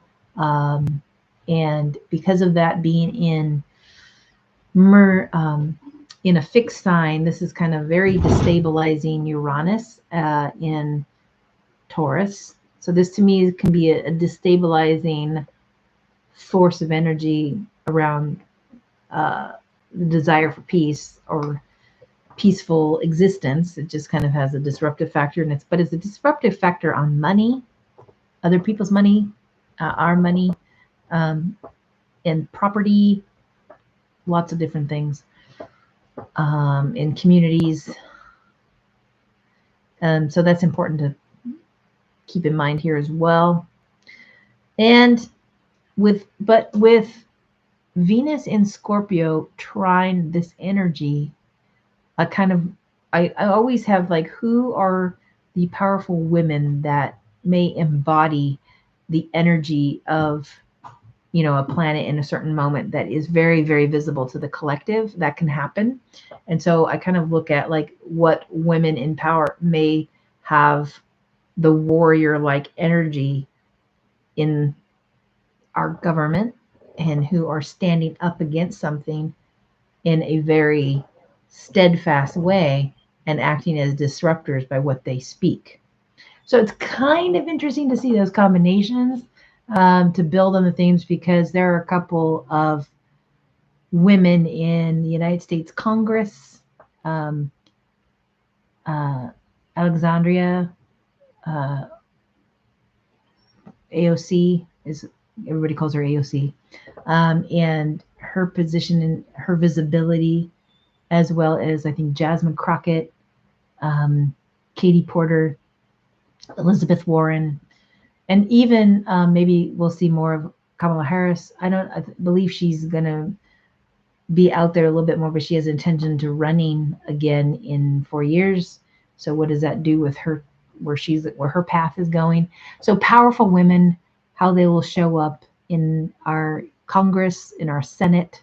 But maybe if you're in Europe, maybe you have a powerful woman in politics and she's standing out as it pertains to themes around debt, economics, these kinds of themes, right? Because there's a disruptive factor with Uranus opposite the Venus. And to me, it could be that the feminine is also operating to disrupt what has been, what seems to try to keep moving forward and taking away powers and rights for the feminine. Yeah, so it's really powerful Mercury in retrograde when it's stationing direct in Scorpio in November and just after Thanksgiving on November 29th. So, and then of course, Neptune Stations Direct, and this is kind of the last kiss in Pisces. You know, it's stationed direct at 29 degrees of Pisces. So there again is another emphasis of energy on that 29 degrees of Pisces. To me, this is like something that can emerge out of the consciousness in this moment that has been percolating. Now there's first an emergence of with Neptune into Aries, right? But this is like it's swept back into Pisces to continue a theme from before. So it's almost like picking up other energy again and dealing, our participation with that energy, and then it's going to go back. So this, to me, at 29 degrees Pisces, when it stands still in the heavens on 29 degrees of Pisces, it's like the emergence of something out of the unconscious. It can be a big thing that we fear, because a lot of humans operate from just human nature. We operate from fear, but that it's do we move away from fear and then actively move in our courage with Mars toward what we desire truly? See, it's so powerful because it's how will we collectively respond? And in the United States, it may be that, everything is crashing in a way that is hard to predict, honestly, in a lot of ways. But I guess I'm more like, how are people going to respond? And in the astrology, it appears to reveal people standing up in big, big ways with the moon in these charts over the Aries Ingress or the summer solstice and fall, the fall, the autumnal equinox. These are powerful moments that it's like a resurgence of energy. But that Aries Ingress chart tells me that the people are standing up. And I'm really curious to see, especially from my perception and where I am, how that will look, how that will be expressed, what I will do in my participation in the whole. What I can do as one person might be how I am, one-on-one with people, or how I self-care and then come back into the game when I'm got more energy underneath me or whatnot, or how resources are. That's a part of the whole thing, like how we participate locally, small community, city, and then state, county wise, and then state wise. In the world, it might be your county, I guess it might be, or your province or whatever in other places. But then how then that goes out collectively towards the bigger theme of being a national identity, right? So it's a big, big year across the globe. And then, Neptune Stations Direct. Here it is at 29 degrees of Pisces, Saturn at 25 degrees Pisces. It'll be such an interesting process. I think it's exciting as a human being to be alive at a period of this movement of Neptune like this, because of what you live through it, right? You get the opportunity and being in the third dimension in the physical reality, but having maybe other perceptions of other expanded points of perception and realities. This is really a huge evolutionary moment, I think, for humanity and where we go with where we've been for geez, millennia, right? Like it might look really dark right now, but I think there's the potential from what emerges that sets up for another 200 and some, 400 some years, because Pluto's in Aquarius. And then eventually Pluto, after 20 years, will go into Pisces, right? So that is the transformation of our awareness, maybe of other realms in a big way, right? So, wow. But we have 20 years of understanding the technology and ourselves with technology. Just imagine the power of what astrology can do, what the tarot helps you see, and then that just becoming more mainstream. I think it is becoming more and more mainstream, and how that changes. But it doesn't take away that we have a healing journey, each and every one of us, and we have it from an individual level to a collective level. And the collective levels are a bit more challenging, I think, to navigate sometimes, because they can have sweeping effects into our personal lives. And it's like, okay, I got to manage through that thing because it affects me by the ripple effect, right? But it's the more people become aware, there is more maybe the possibility of healing deep trauma. And when you heal deep trauma, you can start moving into a direction that is more peaceful, is more empathetic, is more compassionate. But it almost takes realizing when you need to step back for yourself, because it's really, you do it at the individual level first, when you become aware of like, oh, I need to take a moment for myself before I can engage, because that's what that is about, right? Healing is about that self-love. So you can show up in a way that's more loving, to make it very simple, right? So I hope this has been interesting so far. I'm coming up on 3.5 hours. So it's been a very long one, but let me just see. I have just a few more, I think. I already did the Mercury Stationing Direct. And then, yeah, so the Mercury Stationing Direct is kind of like the end of the year view here.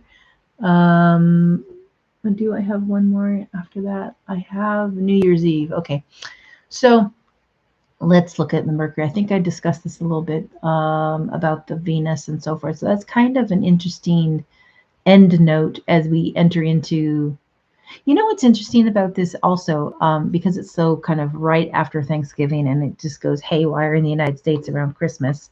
I think of capitalism and all the things that people are kind of thinking about around capitalism. Capitalism is also going through a Pluto return, and how people will transform their idea of operating in a certain way with capitalism. So that's also kind of a transformation of our engagement of how we are with the markets.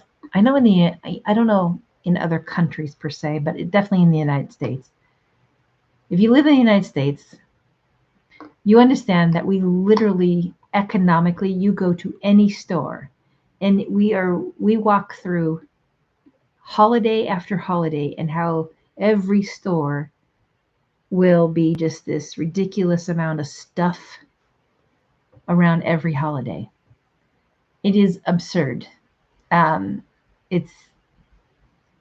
yet it props up economy. But that to me is so fake in some ways, of how we celebrate St. Patrick's Day to graduations, Father's Day, Mother's Day. They've commercialized every little aspect of month to month to month. So literally every month or every other month, we've got some holidays that's showing up in our stores, and it's a consumption game. And it's just absurd to the, it's a really hard conversation because I lived this my whole life, and you come to these holidays and one of my parents, very much into these holidays, and Not that it, you don't, I love getting together with my family, and I'd rather that it would be that we just got together and had a big meal and just had fun and played games, but didn't have like consumption, like gifts and all this other crap that is a part of that equation. I really kind of wonder about that being a changing dynamic. I mean, the United States is so centered in this. I know when I go to other countries, yes, we consume things, but at the level that they do in the United States, and especially the United States around Christmas, it's absurd. It's absurd. And so I kind of wonder, where will that go so it's more sustainable? Something more reasonable. Things that we can do to still be connected in sharing and love and being generous of spirit, but not necessarily generous of goods. Maybe a little bit, because I don't know. I know in some countries, I don't know what country it is, but they share books around the holidays or something like that. They share their favorite books. And I thought, that's beautiful. So the authors have this boost in their books, Those, I mean, there's different things. It's just the pace of life and what is being sold. So I guess I'd be interested to see how capitalism goes through a transformation. And this may be lining up for that, with that Venus opposite the Uranus in Taurus, as Uranus finishes off Taurus. And so there's that. That's towards the end of the year, November 29th. What else? That's pretty much what I want to end on that note. And then New Year's Eve, as we march into 2026, I just like to take a snapshot of what we're looking at out of DC on New Year's Eve. And the moon will be in Gemini with a Libra rising. So the moon is in trine to the ascendant. That's positive, like flow of information, celebration. But that moon will move within a day or two to be square that Neptune, square that Saturn. So that's challenging energy for travel in the first part of January. And then you have the moon. Moon rules the Cancer. So the Jupiter in the Cancer, there's still the protective, there's the interest of expanding home, and how we protect home. And home is not just only our home, how it is, but how we protect our home as it relates to being a citizen of a country. And each country will have their own way of how they work with that.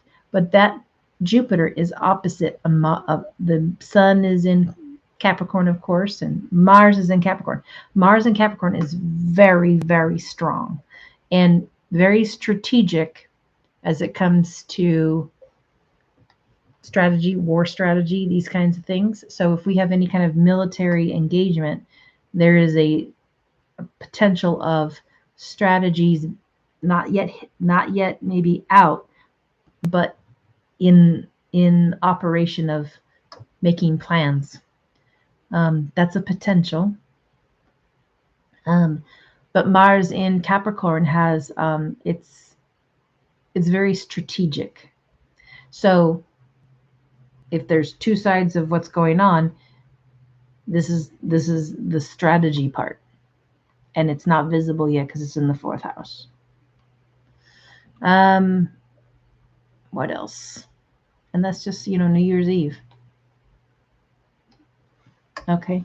And then 2026, we go into 2026. And what's important, here's just a rundown, is a snapshot. I'm not going to go over all the details of this. I just want to make a snapshot because it's important to kind of get a gauge of things that are in January, February, and March before the Sun returns to Aries on March 20th and changes up the Aries Ingress sign. And I will do more on that later, but because it's important just to kind of focus in the moment now and what we're kind of stepping through this year. The big things in 2026 that stand out for me are when Saturn and Neptune return into Aries, and Neptune re-enters Aries on January 26th. Saturn re-enters Aries on February 13th. And so now they're in Aries. They're going to stay in Aries. They're not going to go back. So now this is the new marching forward. Okay. But they're not conjunct yet. They're not conjunct until February 20th. And to me, this is like when something comes in, and now we have a new cycle. And that new cycle with Saturn, it can be fraught with conflict at first, because it may have to bear through the conflict for where it wants to emerge and be. It's like kind of like as the nations were emerging in the late 1700s, what did France want to be? What did the United States want to be? And that has the same kind of energy. Like, what is going to be the way those collective people want to be, how they want to be governed? And that can take a little bit of time for it to work itself out. Okay. So I think that's important to keep those dates in mind, because this is the changeable period of things going back and forth. But there are emergences of planets, big planets, into new signs: Neptune, Saturn, Uranus. We already have Pluto in Aquarius. And so what that means, right? And then, of course, Jupiter also moving from Gemini into Cancer. There's a lot with that. So it's a very interesting period of time. I think it's a good exercise to keep a journal going. I think it's a good period of time to be aware of what you require for your own self-care, what your resources are, who your friends are. And if you don't have friends, I would, that are close to you. A lot of people have friends way off in distant places because of the internet. But it's really important to be like, where are you located? And have you touched into a community in your local area, and who those people are, and getting to know those people? Those can be new beginnings for you. And I would encourage people to create those new beginnings on good, what I call good moments. I would say that when you initiate yourself into something new, look to the moon being in a sign that is more in a position of more inclination for a positive experience for something. But there is no perfect chart, but I do recommend that the moon is in void, when you try to make a connection or things like that. But it's more like you engage on purpose within a community that, that you might be able to share your resources, share your knowledge, but also befriend people. And so there's an exchange that can be given. Or if you have some family members that you work with closely, that you're closer to them. I mean, I know I'm doing that with my sisters, with my mother. I have an increased closeness with my brother who's running the farm, and these kinds of things. And we all work together to help out each other.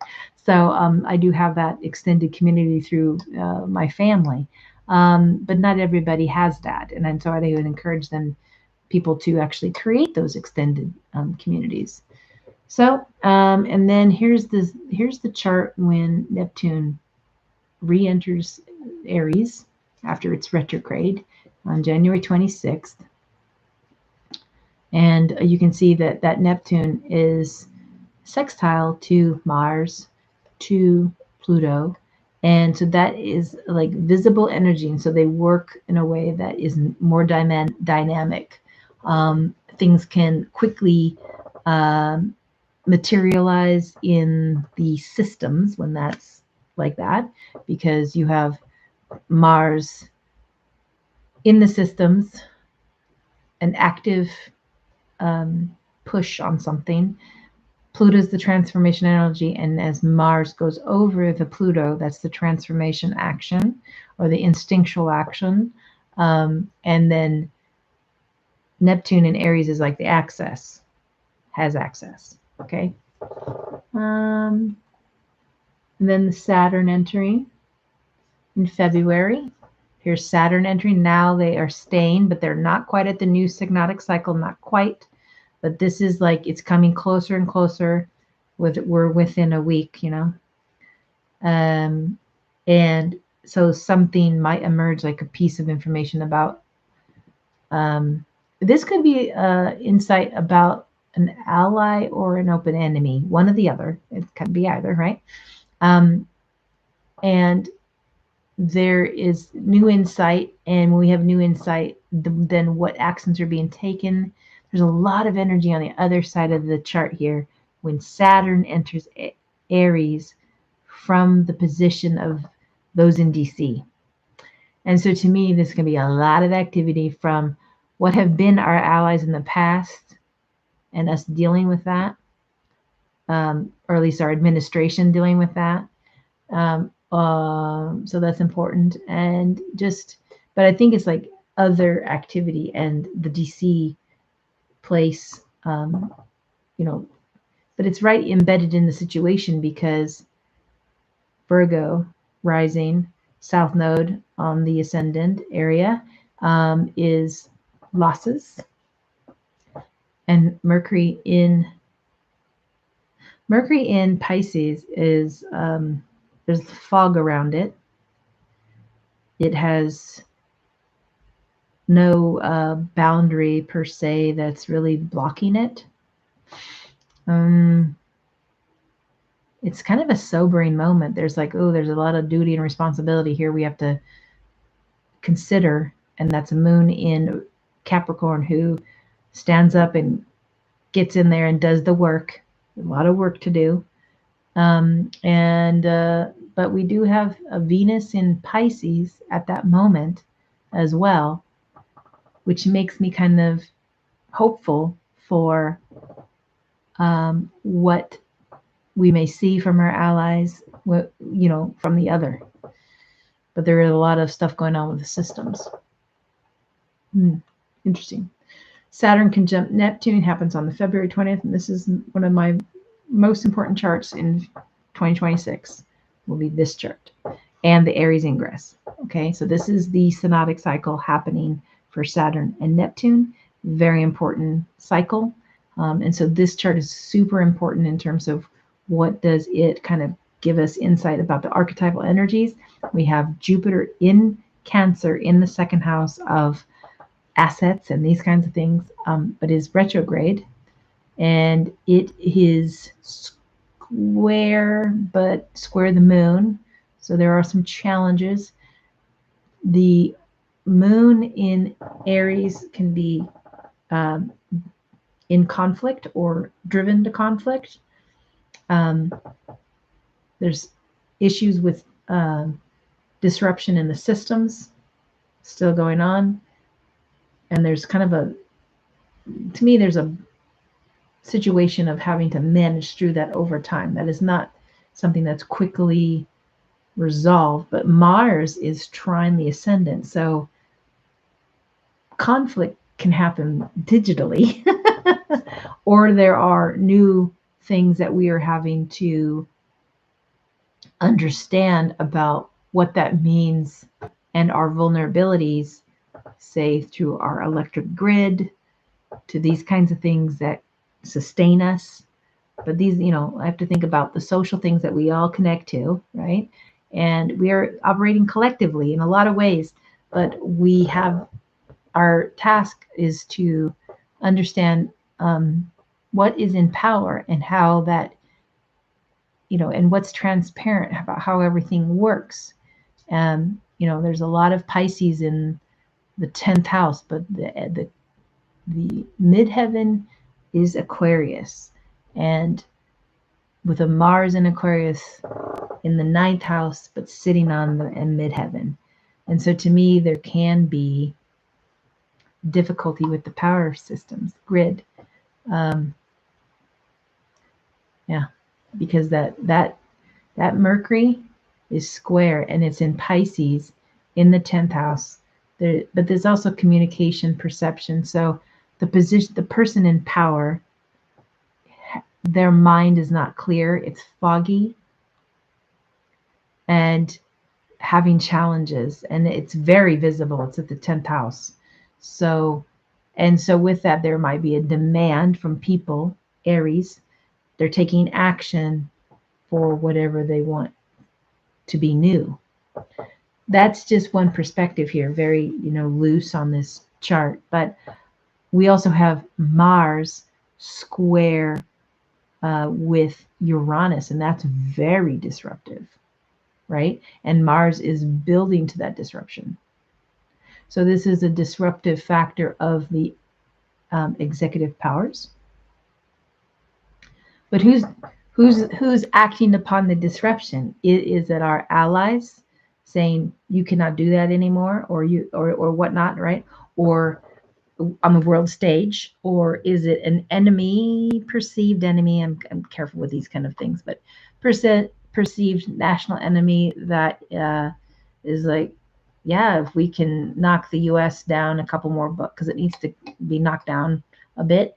That's perception too, right? What does that mean to destabilize that country? And then what other powers get lifted up from that idea? So all of that on the world stage, right? So this is disruptive of supply lines, because that's Uranus in Taurus, disruption of food distribution, currencies, Mars in a square to that and building to that. And in terms of Mars, as it continues through Aquarius, sharpens that square with Uranus. So that it could be tip off or difficulties with goods and distribution again, and systems. So all of those are in there, right?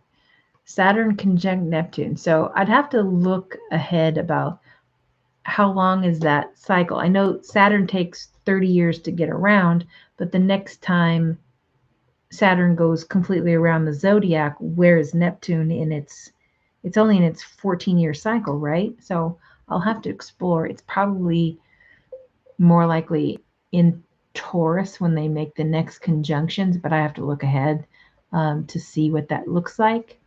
But to be in Aries is raw energy, new beginnings. Sometimes at new beginnings, there is a lot of conflict because, how history is made.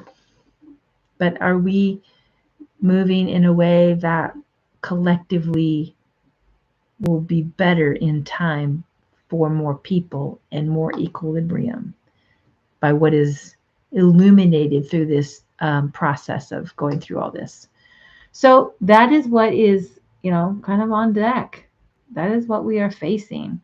So there is a lot of information here. Now, I will save my thoughts on, some other fun astrology for another conversation, because I'm sure people who've lasted this long, I'm sure people will just come back as they will with this live of information.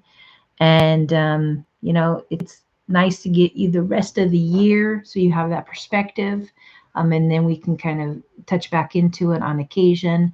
But there will be moments that I will just want to set aside the seriousness and just have some fun, because if we do not have joy and have some fun, even in the midst of difficulty, what's the point, right?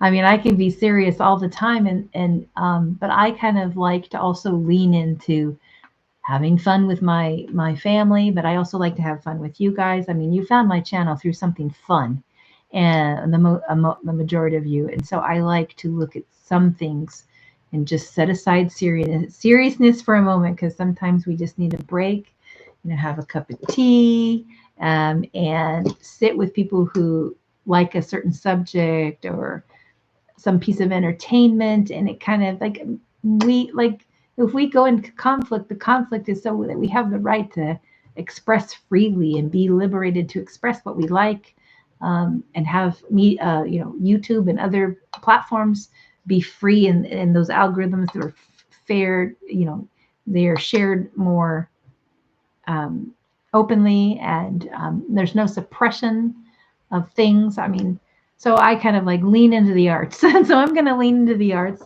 I have something fun that I'm working on, but I don't know when I'm going to bring it out. It might be something in the summer. I have to get through a lot of personal things first before I lean into it and then have it available more.